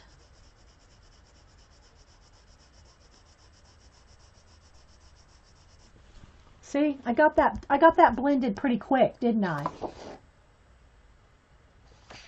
Let's add a little bit more red to this half. So we have goes into a red violet as well. So the polys blend quicker. Okay? That can maybe be a benefit to some of you. I didn't have to work near as hard to blend those. Okay? That was a quick blend compared to the Prismas. Again, you see a lot of pencil lines here because I need more time. I'm going to need more time to blend that out. This blended out real fast. Okay, real fast. But I'm also seeing that you can probably only do a few layers. And by few, guys, that's subjective. That's going to depend on the pressure you're putting and, all that. Okay. So, there we go. Am I doing a fair test? All right, now let's take the white poly and go across the colors here. And I am putting hard pressure going across the colored bits here. Clean it off.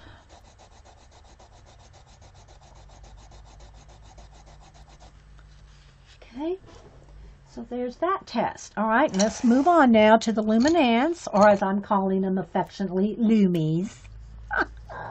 Oh, there's my mailman. He should be bringing me some Copic stuff today. Yes. Copic stuff coming. Thank you, Tracy C. Well, unless the box fit in the mailbox. Sometimes I make 2 trips. I know that's weird, but you foresee this video having tons of views? Maybe, I don't know. Or they may click on it and go, what's she doing? I'm no expert on it, guys. No expert. This is just, the only one that I'm proficient in is Prisma. That's it. Okay. So now let's go into the Lumies. Okay. Let's put some yellow down. And it does let me sharpen. It does seem to be the one with the most crumble. And it's not in a bad way. It's not like crumbling and falling apart. Don't make it sound like that, guys. It's just, and I'm not seeing a lot of it with this soft touch like I did when I was bearing down. Okay? All right. And I know it's hard to see that yellow yet, but you will when I start out in the red. Okay. So now I'm going to put in a coat of red, and I'm going to try to you know, do it soft. It does have, I can see a little bit of dust, let's call it that. It does have a little bit more pencil dust than the others. Not that that's necessarily a bad thing, it's just, it is what it is. It's not terrible, it's not like it's crumbling, you know. Trying to do some soft layers, and the luminants are supposedly half oil, half wax. I guess apparently their formulation is very secret. We can hardly find out what it's made out of, okay? So, but apparently it's oil and wax with more, I think somebody looked it up and said with a little bit more oil than wax. Back to the yellow. Again, just kind of trying to do some cross hatching. It's starting to blend really quickly here. I see a little bit more pencil lines than I did with the polys. So far, but they're very soft. These are very creamy. These are creamy. Okay, let's put another layer of red. And I have used the Lumis a little bit more, like in the Mouse Guard. Oh, and that's the other thing. I got to remember, don't let me forget, guys. I want to show you with the Holbeins, I gave them their own color book too. The Lumis have the Mouse Guard color book, although I may put watercolor or, you know, washes down as well. But the pencils that I'm using in the Mouse Guard are the Lumis, and the Holbeins have their own color book. I have another new color book to show you. Don't hate me. Don't judge me. Don't email me. But I do have another new color book to show you, which you can get on Amazon or Walmart. Now, again, probably not all Walmarts have it, but you can get it at Walmart or what do you call it? Amazon. It's the trifecta of color books that Kelly sent me for my birthday.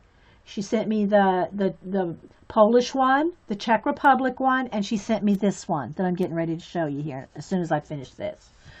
And that will be designated for the Holbein. Okay, the Lumis are blending very easily. I'm not having to work at blending these two colors at all. No work to blend these.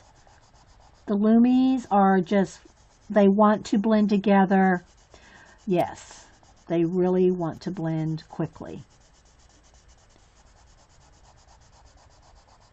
The Prismacolor so far have taken me the longest. These have taken me the longest to blend. Jay Love said, I can't judge you on color books. I have 6 coming this week. Jerry goes, we won't judge you or hate you, but our wallets will. Terry. Terry. Okay, so so far of the 3, the Prismas take me the longest to blend. Not that that's, you know, I'm just saying. They take me the longest. The polys have, to me, it seems like they're not going to be able to take any more layers. Okay, I think that's kind of almost to the max of layers. But again, I haven't tried 10, 12, 20 flesh tones yet. The Lumis here, they are blending very smooth, very quickly. Okay.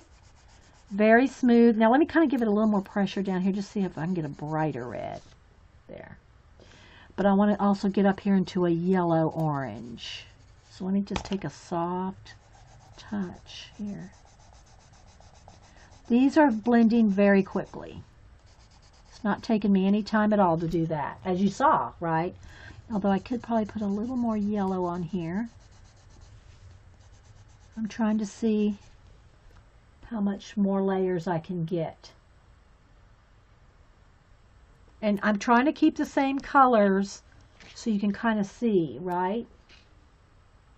All right, now let's go to clean off my pencil, make sure there's no red on there. Let me put a little bit more yellow down. But again, guys, unless you're a professional color pencil person like me, and I mean that in the sense that that's what I use for my work, is color pencils in my portraits. You know, you're not, this is fine. This is fine for your color books and stuff like that. All right, now let me get my blue and let's do a,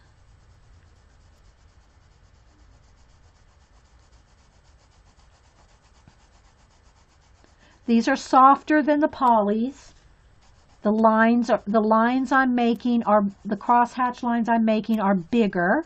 The polys, because they're harder pencils, the lines are thinner. Okay, and that's probably why this is quicker to blend, because it's thicker lead, or it's softer lead, I should say. But I am getting a little dust with these.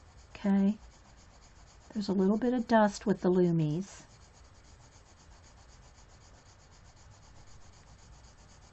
And again, I've not done much with the Lumis. I've not done any portraits with any of these three.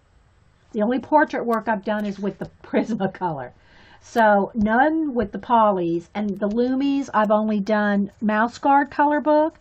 And I've only tested the Holbeins, because I just got the Holbeins from Melody. Melody gifted me the Holbeins for my birthday. Thank you, Melody. So I haven't really, I just started in a color book with those. So, you know, to be fair, I want to be fair. I'm not proficient in any of these other ones. So as I use them and I learn things from them, I will let you know, because I do want to do portraits with both of these to test. But I have to be careful not to have my clients be guinea pigs. You know what I mean? They're hiring me to do portraits. I don't want them to be the, you know, pencil guinea pig, right? So I will probably maybe go on Sketchy app or something and find some faces to draw. And if y'all don't follow Sketchy, it's called Sketchy app. But it's really doesn't do anything as far as, it's not like an app where you go in there and they manipulate photos or manipulate your drawings or filters or anything like that. All it is people uploading pictures of themselves for you to draw from. It's just called Sketchy app, and you know, but it's just a place for people to go and post pictures. You post them of yourself. You can draw other people. So you know, I'll have to do some Sketchy. I'll pick some people to draw from Sketchy to practice my pencil portraits with. Okay, so let's go back to the blue here.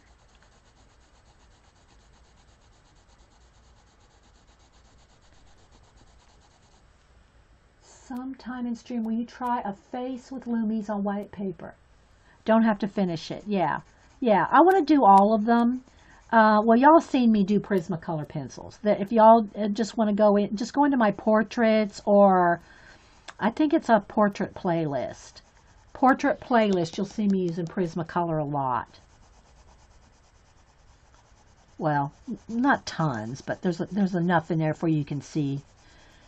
Because we've done a few classes. I've shown you how to do, if you don't know how to, you know, think you can't draw a face, I showed you how to use a grid, and some other tips and things. But there's, you know, we've had a few classes, if you will, in portraits over there.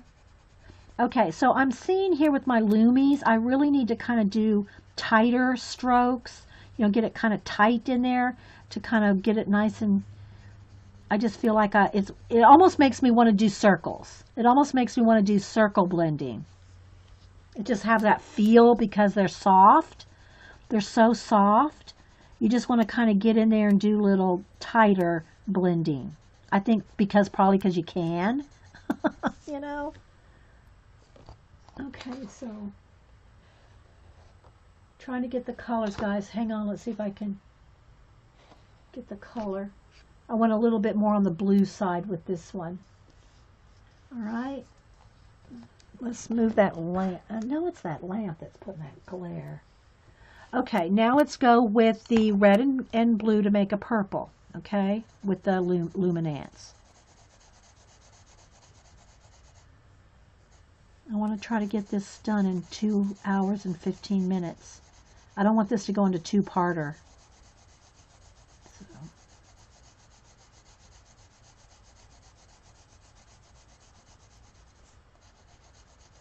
Okay, let's make it a little bigger here.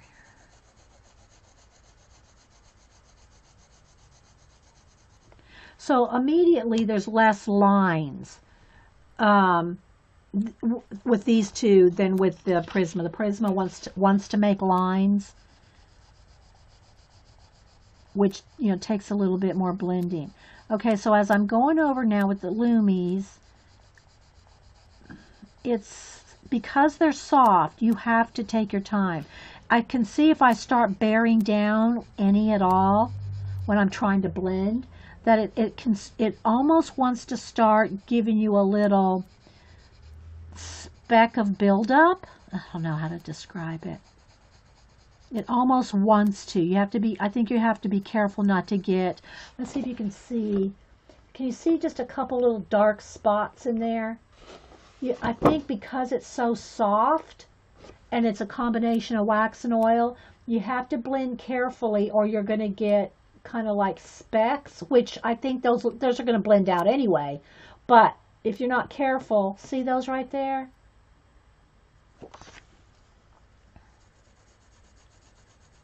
So you want to take your time with all of the pencils, though. That's just the way I roll with pencils. You know, you hear me repeat it all the time. Soft, soft layers. Don't bear down. Very soft and gentle. And these are real soft. So if you bear down too much, you're going to lose the ability to blend. And that's true with all of them. You're going to lose the ability to blend if you don't take your time. If you want to do nice blendy layers. Okay, back to the blue. I'm just going back and forth between the red and the blue.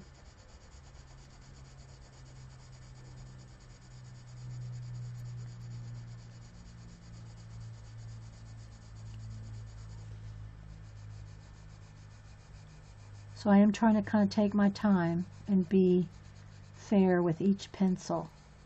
See, I want to circle. It makes me want to circle. It's like, I don't want any little spots in there, so I'm going to circle. Not that that's a bad blending technique. Circling little circles is a good blending technique. But it almost makes me want to do that. The others didn't make me want to do circles. This one's making me want to do circles. They're really soft. They're very soft to the touch. Very creamy. Okay? And that's probably because they're a combination of wax and oil.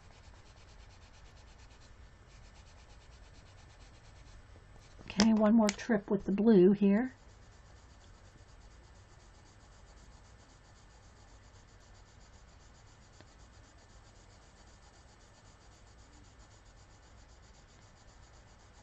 Okay. All right, now let's go over them with the white. Okay, and I'm going to bear down right across the middle of them. Clean off the pencil.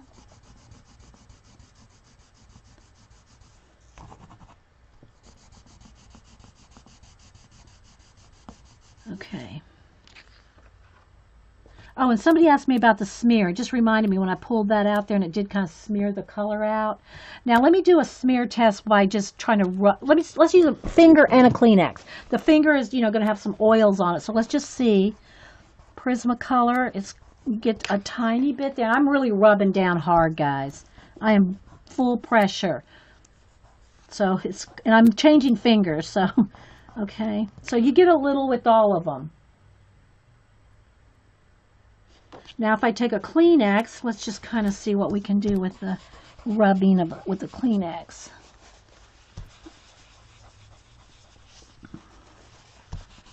I'm thinking the oil-based polys smear a little easier, and maybe you want them to.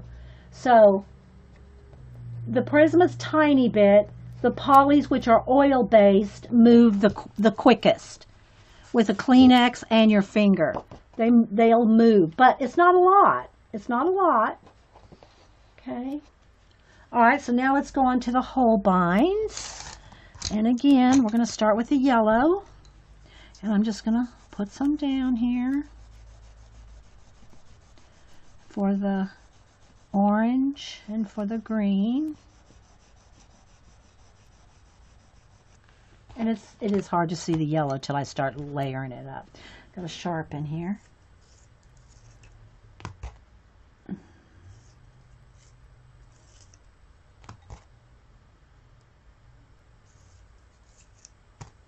All right. Any questions? Put them in caps. That is what I was curious about. The oil ones to see if, now I'm going to do the Holbein and see, because they're oil based too. We'll see how they smear in the end.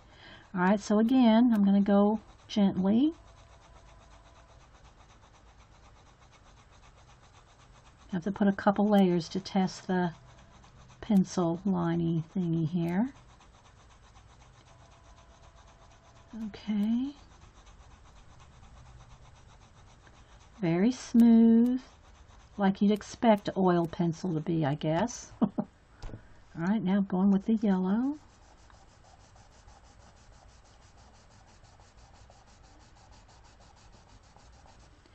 They feel, it's going to be hard to explain. The Holbeins feel almost like they're on top of the paper. The Lumis feel like they're actually sinking into the paper. The Holbeins feel like they're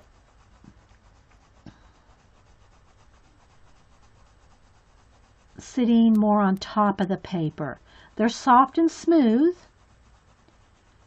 but I almost feel like the pigment is floating on top of the paper. Again, that's good or bad thing, I guess, depending on what you're working on. They're blending really nice, very smooth. They're blending as quickly as the polys did. They're oil. They're blending as quickly as the polys did. They just feel different than the Lumis. They feel like they're floating more. That's the best way I can describe it. It feels more like they're floating on top of the paper than the Lumis.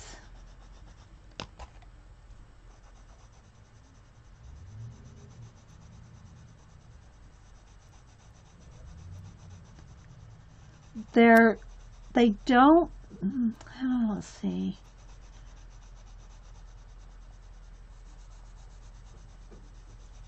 Oh, my mailman came back, I think. Yeah, FedEx. That was FedEx. Yeah, I think my, that's FedEx just delivering my Blick order. Oh, yeah, baby. Copics, here we come. I don't know if he's going to ring or if I have to sign. Or he's going to drop and run. Oh, he dropped and ran. Okay.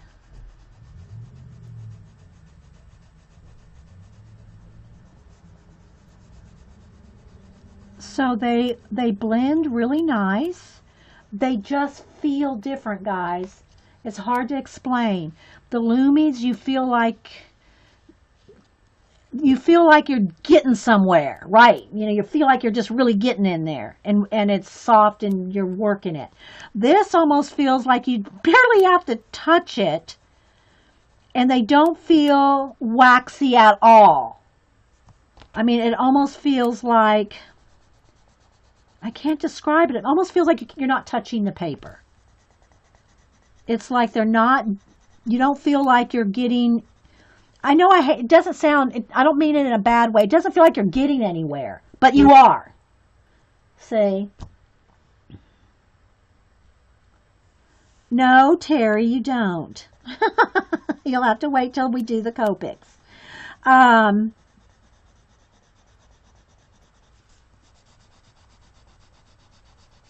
So yeah, it was a kind of a quick blend. It's a smooth blend, but I feel like it just, you don't feel like you're doing anything. I mean, I can't explain it. It doesn't feel like you're making progress because it feels different, but you are making progress, obviously, right? But it just feels different. They're soft, very soft and floating on top of your paper. It's like they're floating on top of your paper. I'm trying to use the right description.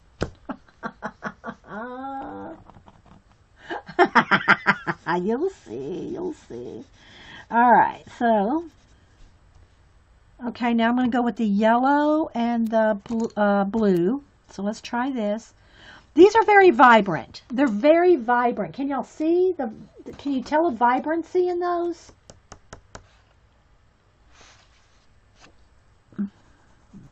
By the layers. But remember, the Lumis are the most opaque in our test.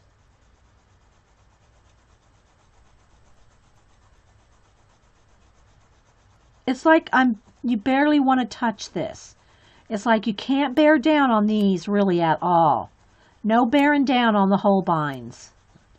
Unless you just want a flat, unless you just want a flat color like that.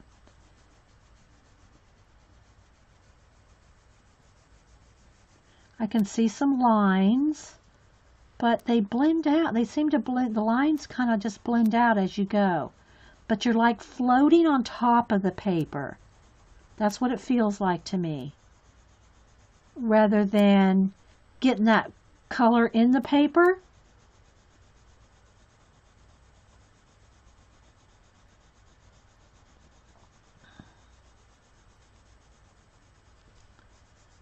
And different people who use them all the time may have different descriptions. And, again, I really want to see how they do with portraits.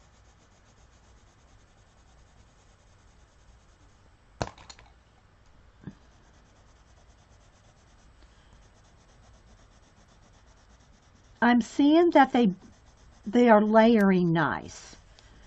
But somehow I'm not knowing if they're blending better. I'm thinking they're layering nice, but the Lumis kind of blended better so far. Again, I can't testify to the portraitures, but I'm able to do a lot of layering here. I'm able to float this color on top of itself in a lot of layers here. And they're showing. The layers are showing. It's just, they're comparable, but they're a different feel. These feel slicker. It's like slicker. These feel more like you're working with some oil, okay? You feel like you're working with some oil here. These feel slick.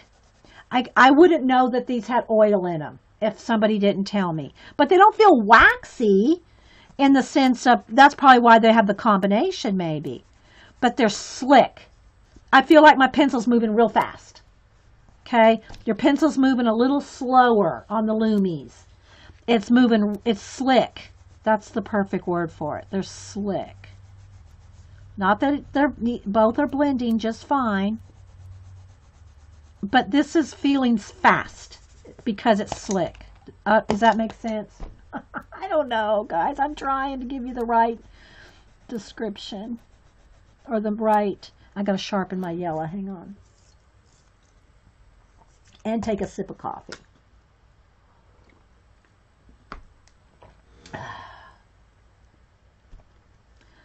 Okay, so, yeah.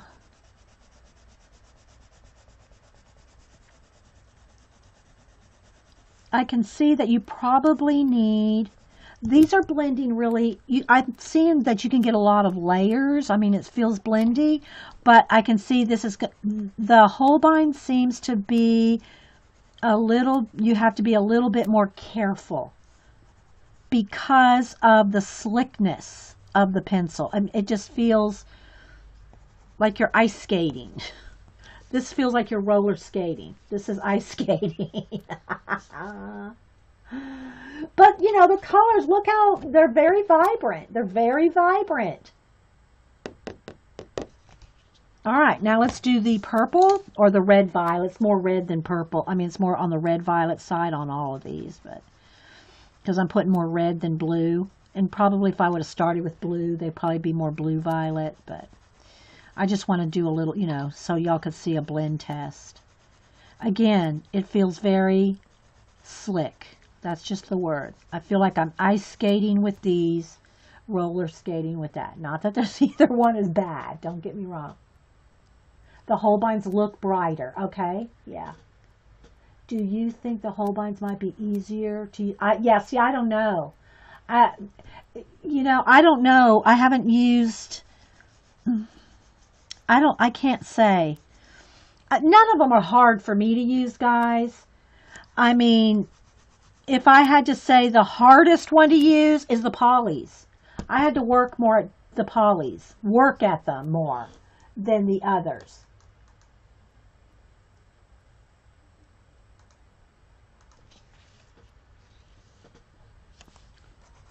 But these are very slick.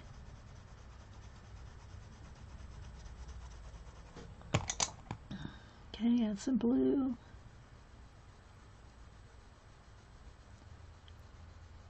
And again, guys, it's neither bad nor good on any of it, any of my description, any of my, adjectives. I'm just trying to make it, because it's hard to describe a feeling in your hand. Do you know what I mean, Vern? I'm trying to describe the feeling I have with them. And that's a little trickier than just seeing the color. I would say if you wanted the slickest, these are if you had, I don't know how bad, if you have arthritis or something, someone asked in the chat about if you had problems with your hands. These are very easy. I mean, they're very soft to use. They're very soft, but you might have to add more layers. You might have to do more build-up. In other words, you have to do more of it than the Lumis, but it's slick. They're very slick to use. Does that make sense, guys? Like silky satiny. Yeah, satiny. That's good, Carrie. Satiny. These are satiny feeling. These are velvety. Okay, velvet and silk. Let's write that down. These are like silk. These are like velvet. How about that? That's good. Thanks, Carrie.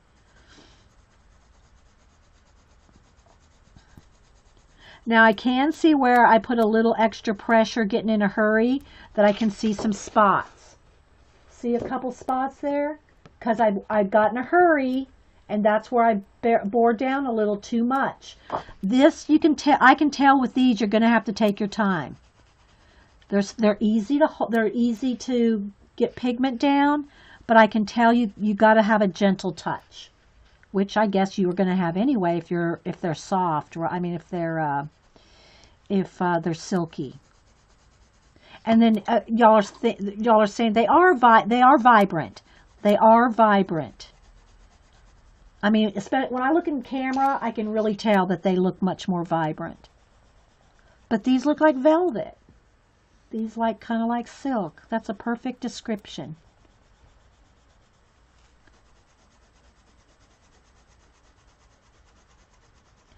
You have to work a little more at these to get rid of lines.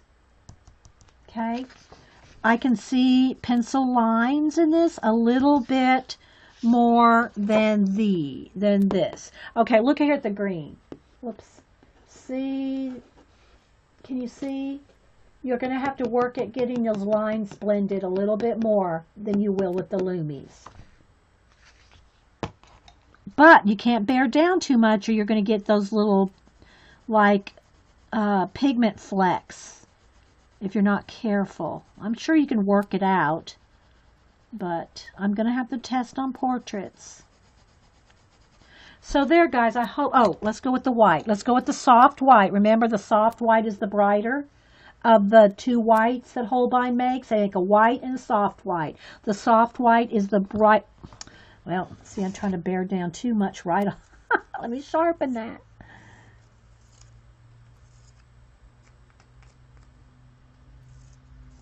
Got to treat them gently. All right, because I'm trying to bear down. Okay, so the Holbein definitely goes over itself better than any of the others. It's rare to have a pencil.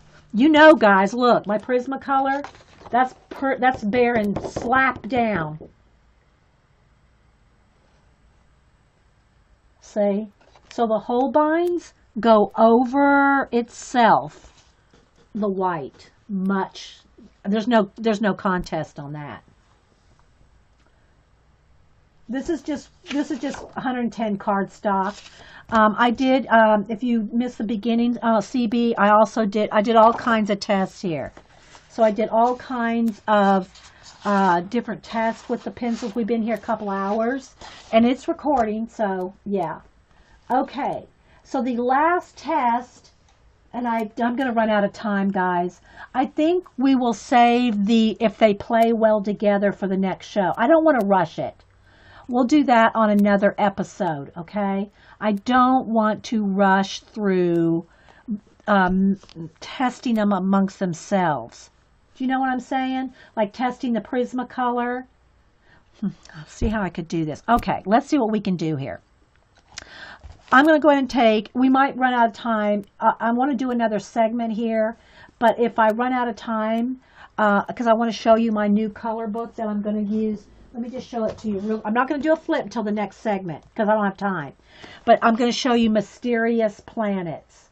This book is where I'm using my Holbeins in. Okay? So I'll do that here in a minute. But I do want to finish this. I do want to finish this. So I'm going to take my red Prisma and I'm going to go on all of them. Then I'm going to take my blue and go on. I'm going to do it on each one. So we'll do a test. Okay, so here's my red Prisma. So there's Prisma. Oh, no, I need to kind of go. Okay. I want to try to label these. Try the regular white over the Holbein. The regular white, not the soft white. Okay. All right, so here's the regular white Holbein. Okay. So I'll just do a line. It is not going, I can feel it. I can feel it's not going over as well. I mean, it's going over, but it's not as creamy. I mean, it feels like silk. It feels slick. It feels slick. The soft white felt velvety. It has the soft white feels more like Illumi. Okay, the soft white is it's not slick. The regular white is slick. It's very slick. Does that make sense? So there is a difference in those whites. It's like they have more oil or something in the soft white. Okay? All right, so let's just see what we can do here. And we'll do more testing amongst each, see if they play well together. But I just want to do a little bit of a test. Let's take the poly. Let's take the poly. That's the Holbein. Where's my poly? Here. Let's take the poly red and see what happens when I play with it on the Lumi. I want to see what it feels like going on the paper to the, all right, so I can feel when I take the poly over the Lumi, it's more digging into the paper and slick. Now let's go on the Holbein. Same thing on the Holbein, but more so. So I would say the poly plays better with the Lumi. Well, that makes sense because they're both, the poly and the Lumi are both oil-based. Holbein is a mix of the two, right? So the poly plays better with Lumi than with Holbein. I think I'll just leave Prisma out of it for now. Because we're running out of time, guys. It's my show's going to automatically stop so let me just do this real quick. Okay, now let's take the blue. Let's take the blue and the poly. No, that's a Prisma. See, I've got my 4 sets sitting here. Okay, so here is the Holbein. Let's go with the Holbein on the poly, on top of the poly. See, they feel like they want to play together when I put the Holbein on top of the poly. They're fine. I think that all 3 of them are actually going to work well together. It's just going to be a different feel. They're just going to feel different because the Holbein is slicker. Okay, now let's take, I already did both of those on there. Let's take the Prisma. Let's just take the Prisma on top of the Holbein. Okay. All right, I can tell that I cannot, I'm not going to be able to put a layer of this wax. If I try to wax, it's going to be, it's going to wax up real quick. If I try to put my my Prisma on top of the Holbein, you can hardly see it because it's going to be, it's going to wax up. Now, that doesn't mean that you won't be able to in soft layers, but because this is already layered up, when I go over it with when I put my Prisma on top of the Holbein where it's already waxed up, it's just wanting to wax up even more. Okay? I don't know if this part's probably not very helpful because I need more time and I'm trying to rush through that part. So, does the Prisma and the Lumi work together? Yeah, that's what I just did here. I think it's going to depend on how many layers you got. So if I go with the Prisma on top of the Holbein, there's already just waxed up as much as this is going to take. Oh yeah, I need to do the smear test with the Holbein. Okay, so let's do it with my finger first. There's no smear. Well, I mean, you might be able to see just a little bit, but not near like this. Okay, now let's try it with the Kleenex. Okay. I'd say minimal, if at any. No smear with the Holbein. Lumi, smear. But again, guys, these two are oil-based. So obviously, if there's oil in them, the oil is going to make it smear. This is supposedly half oil, half wax. So you can see it if I really rub down, it's a little bit, but I can even feel that it's not wanting to smear. You can feel the wax in these two, guys. You can actually feel it. More on the Lumi. This is more waxy. This is oily. And when you use these, you feel like you're almost using an oil paint. This feels silky. Okay? So it's just going to depend. I don't know if this will help you. I personally, guys, they feel different to me. I'm so used to the waxiness of the Prisma, right? And then I do a little bit of oily with the Lumi, which I haven't used a lot. This feels so slick to me, but look at the vibrant colors. So this has got some great color, but it feels slick. Feels slick.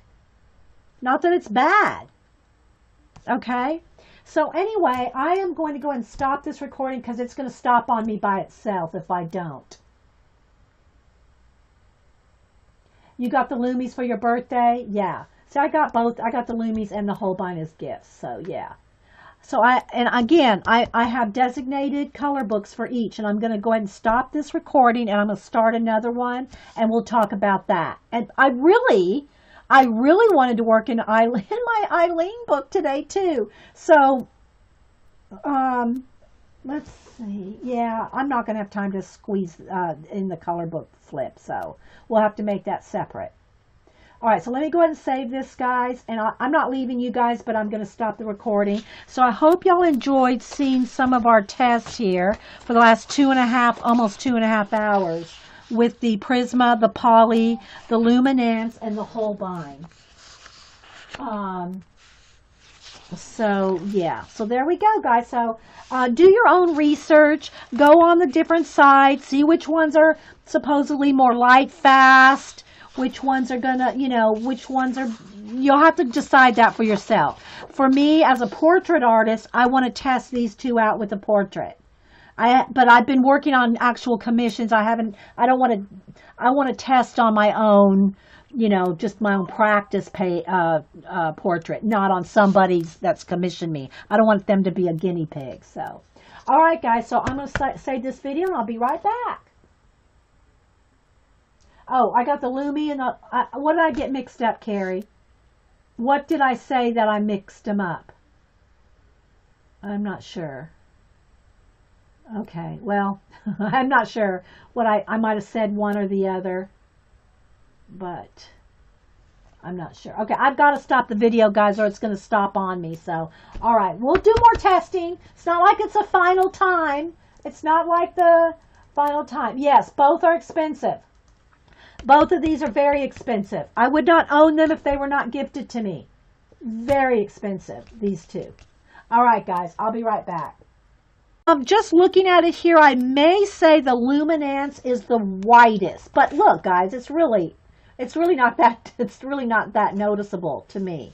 Maybe I think the Luminance might be just a bit, yes, not as smooth. Thank you, Terry. But it's not terrible. It's not like some pencils I've used, you can literally feel it scratchy. It's not that. It's not that. Okay. Yeah, just not quite as smooth. Yeah, they're harder lead. Yeah, thanks. Yes. So Janet said they're harder lead, but nice pigment. That's a good way to describe it. It is. It's a harder lead. Not scratchy. Let me write that down, Janet, because that's a good note. Oh, sorry, guys. Let me move my cord just a little, because I keep wanting to bump into it. I have it too much slack in my cord. Okay. Yeah, let me write that down next to my polys. They're harder lead. Yeah, let me write that down, because I'm trying to keep my notes. Okay, see, I've got my little pre-notes here. Thanks, guys. The Luminance does look brighter, and yeah, it does to me too. I think the Luminance is the brightest white. The Holbein is the smoothest. When you bear down and try to get color, like just a test, not like I said, doesn't matter, because when you're blending, it's not how fast and how thick you can get it down. But they go down smooth. It sounds like we're talking about a whiskey here. Okay. All right. So now let's do all the colors over here. All right, let's start with the Prismacolor and just see. We did the white. All right, I'm trying to keep, I got my 4 stacks around here. Okay, so I'm just going to go on the yellow here. And I'm bearing down. Mind you, I'm bearing down so you can get the full color. Okay, I think I'll do one by one, because then I can get a better feel as I'm doing it. Okay, there's the poly. Then here's the Luminance. The Luminance is going down nice and bright. It does have a little bit of, I don't want to call it chalky, because I'm not good on my adjectives today or something. It feels drier. It feels drier, the Luminance. Although I think somebody said that they're a combination of wax and oil. But you can see good coverage there. Okay, and then the Holbein. Okay, it feels very smooth, very oily. Okay, it feels oily, but you can see on black paper. Okay, we're going to test them all. But it feels just like butter going down. Okay, it feels oily, but there's the coverage compared. Okay. They're all great pencils. Trust me, guys. Oh, Cass. Holbein has another white. It covers even more. It's called the soft white. I do have the soft white. I just went with the plain white. All right, so Cass said I should get out the soft white, because I just got out the plain white. Let me do that. Thank you, Cass Kathy, who she uses these all the time, and so she'll know. Okay, so the soft white. All right, so let's do the test with the soft white. Hold on, let's make sure that is the soft white. Yeah. Okay, so here we go. This is the soft white. And yes, it is whiter.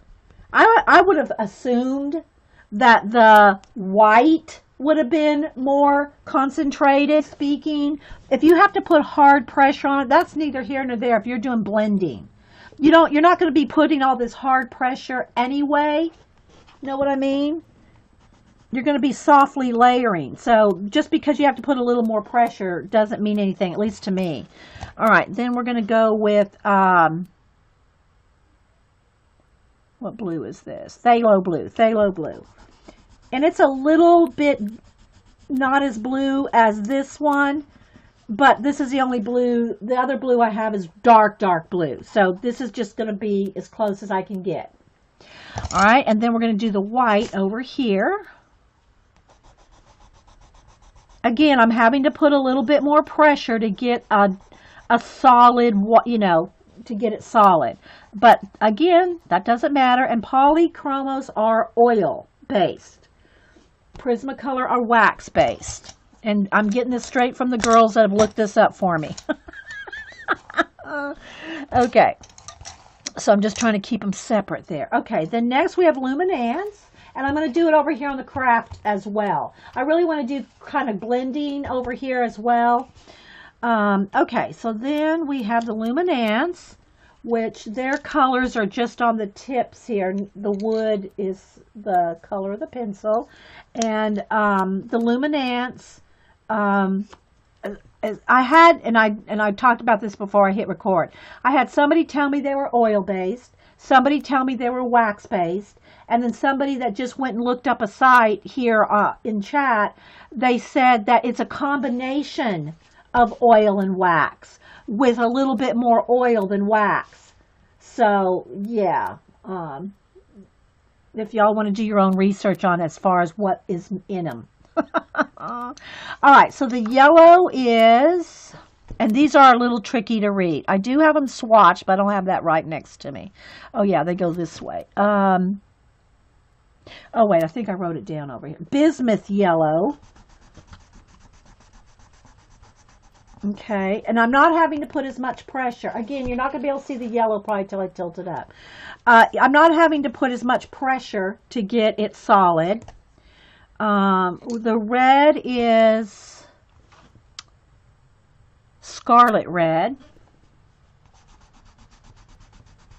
Again, not having to put as much pressure to get it solid down. And then the blue, I don't know why I keep trying to read it. I wrote them all down here on my little list. Is I think it's a mid-tone cobalt blue.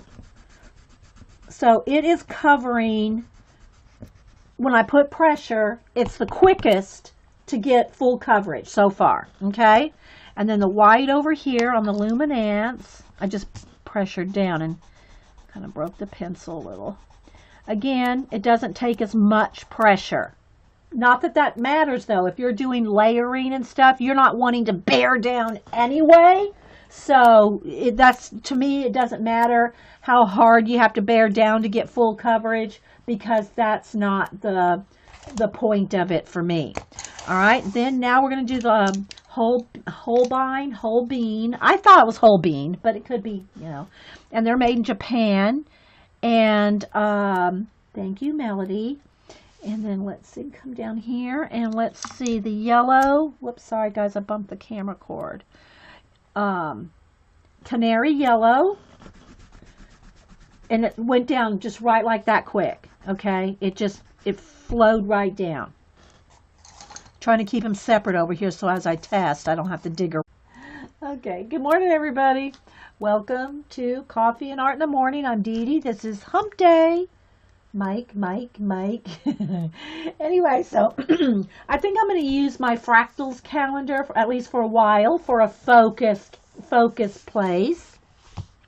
Because for one, it's pretty, it's colorful, and I like it. So I have some plans, a whole bunch of things I want to do today. So we'll see how far we get. The first thing I want to do is I did a little practice thing here in my little notes on, I want to do a little test on 4 different pencils.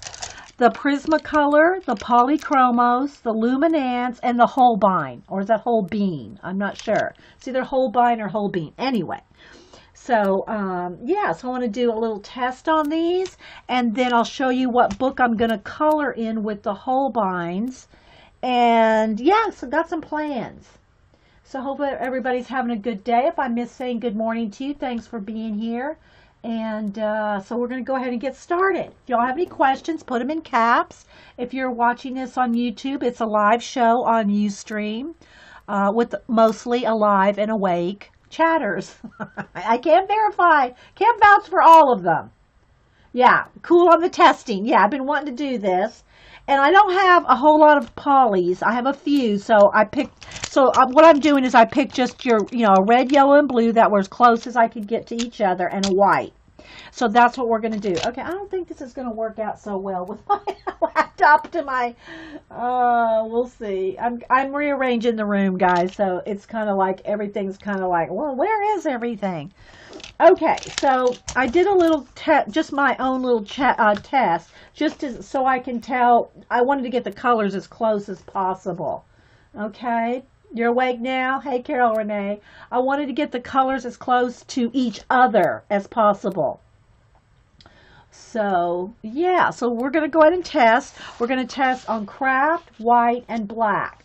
And it's probably going to flash out some because of the white paper, but we're going to give it a go. Yeah, it got a little bright there, didn't it? Maybe if I turn the brightness down just a little. Let's see here. Because with the white paper, it wants to, there we go. It wants to flash out because of the white paper. And then here's, maybe I'll put the black over. Let's put the white on it so that we can see all three. No, now the black needs to go. There we go. Now we can see all three colors. Okay, so we're just going to do, and again, it's not going to be a full-on, like, review of these pencils. It's just going to be a little bit, and I think I should go this way so I can go across the top. Well, I don't know. I don't think it really matters. So if y'all have any questions, put them in caps. I don't know that I can answer them all, but we're going to play for just a little bit to see if we can do a little. There we go. Now we have room. We focused. Let's see. So, yeah, let's pull this back here to focus.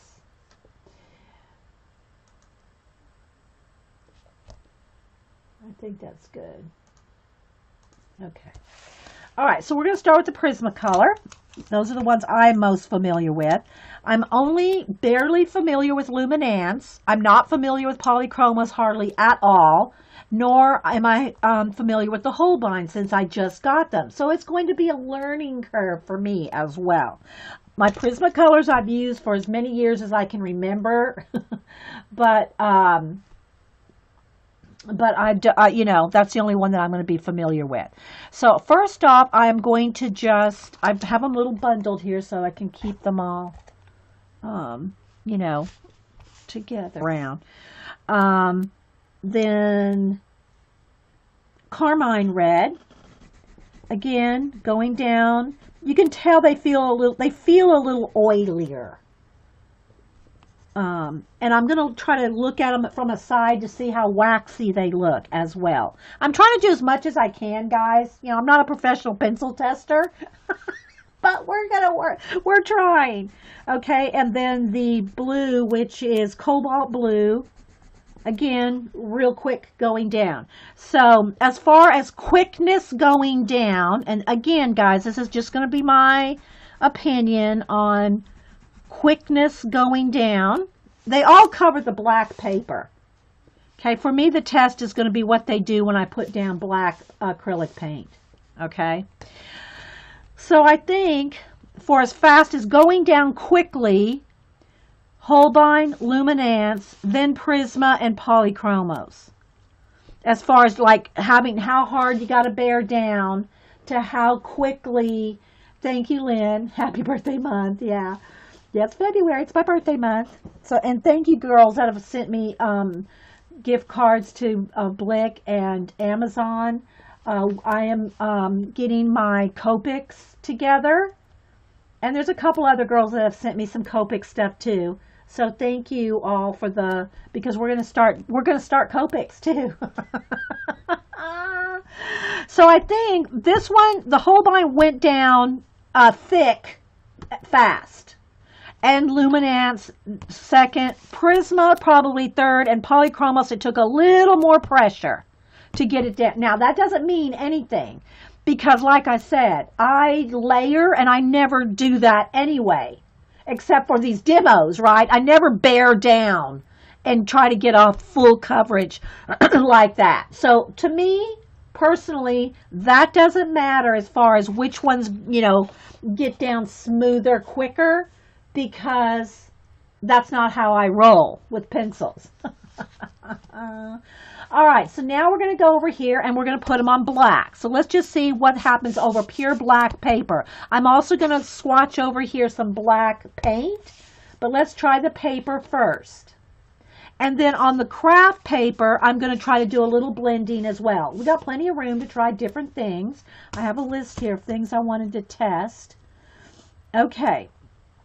All right, so we already went on white paper, went on black paper, we're testing the opacity of the white. To me, I don't know. It's kind of not really too hard. Let me go back over them again. Let's see. Again, the Holbein goes down pretty fast. Okay. Then the Luminance. It goes down just as fast, but I can tell this just feels oily. It feels oilier. Okay. Not that there's anything, I think it's kind of what you just get used to. Okay, the Polychromos.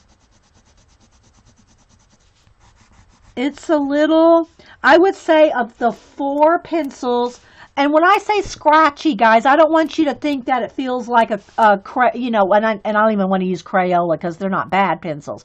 I don't want you to think of this as like, meaning that's not good. But I can just feel it. It's a little more, and I say scratchy, but don't take it in oh my God, they're scratchy. It's not like that, okay? It just doesn't feel as smooth as the other 4. Not that that matters in the blending process. So you can see, here, I'm trying to make sure I'm in camera with all of them. All right, let me go ahead and let's write the names down first. Okay, so we're going to do Prisma, and I'm going to do it in big letters so you can see. Okay, then we're going to do, let's kind of space them out, Poly, Chromos, then we're going to do Luminance, and then we're going to do Holbein, or Holbein, I'm not sure. Okay. All right, so first on the Prisma, and I'll go across here on all of them.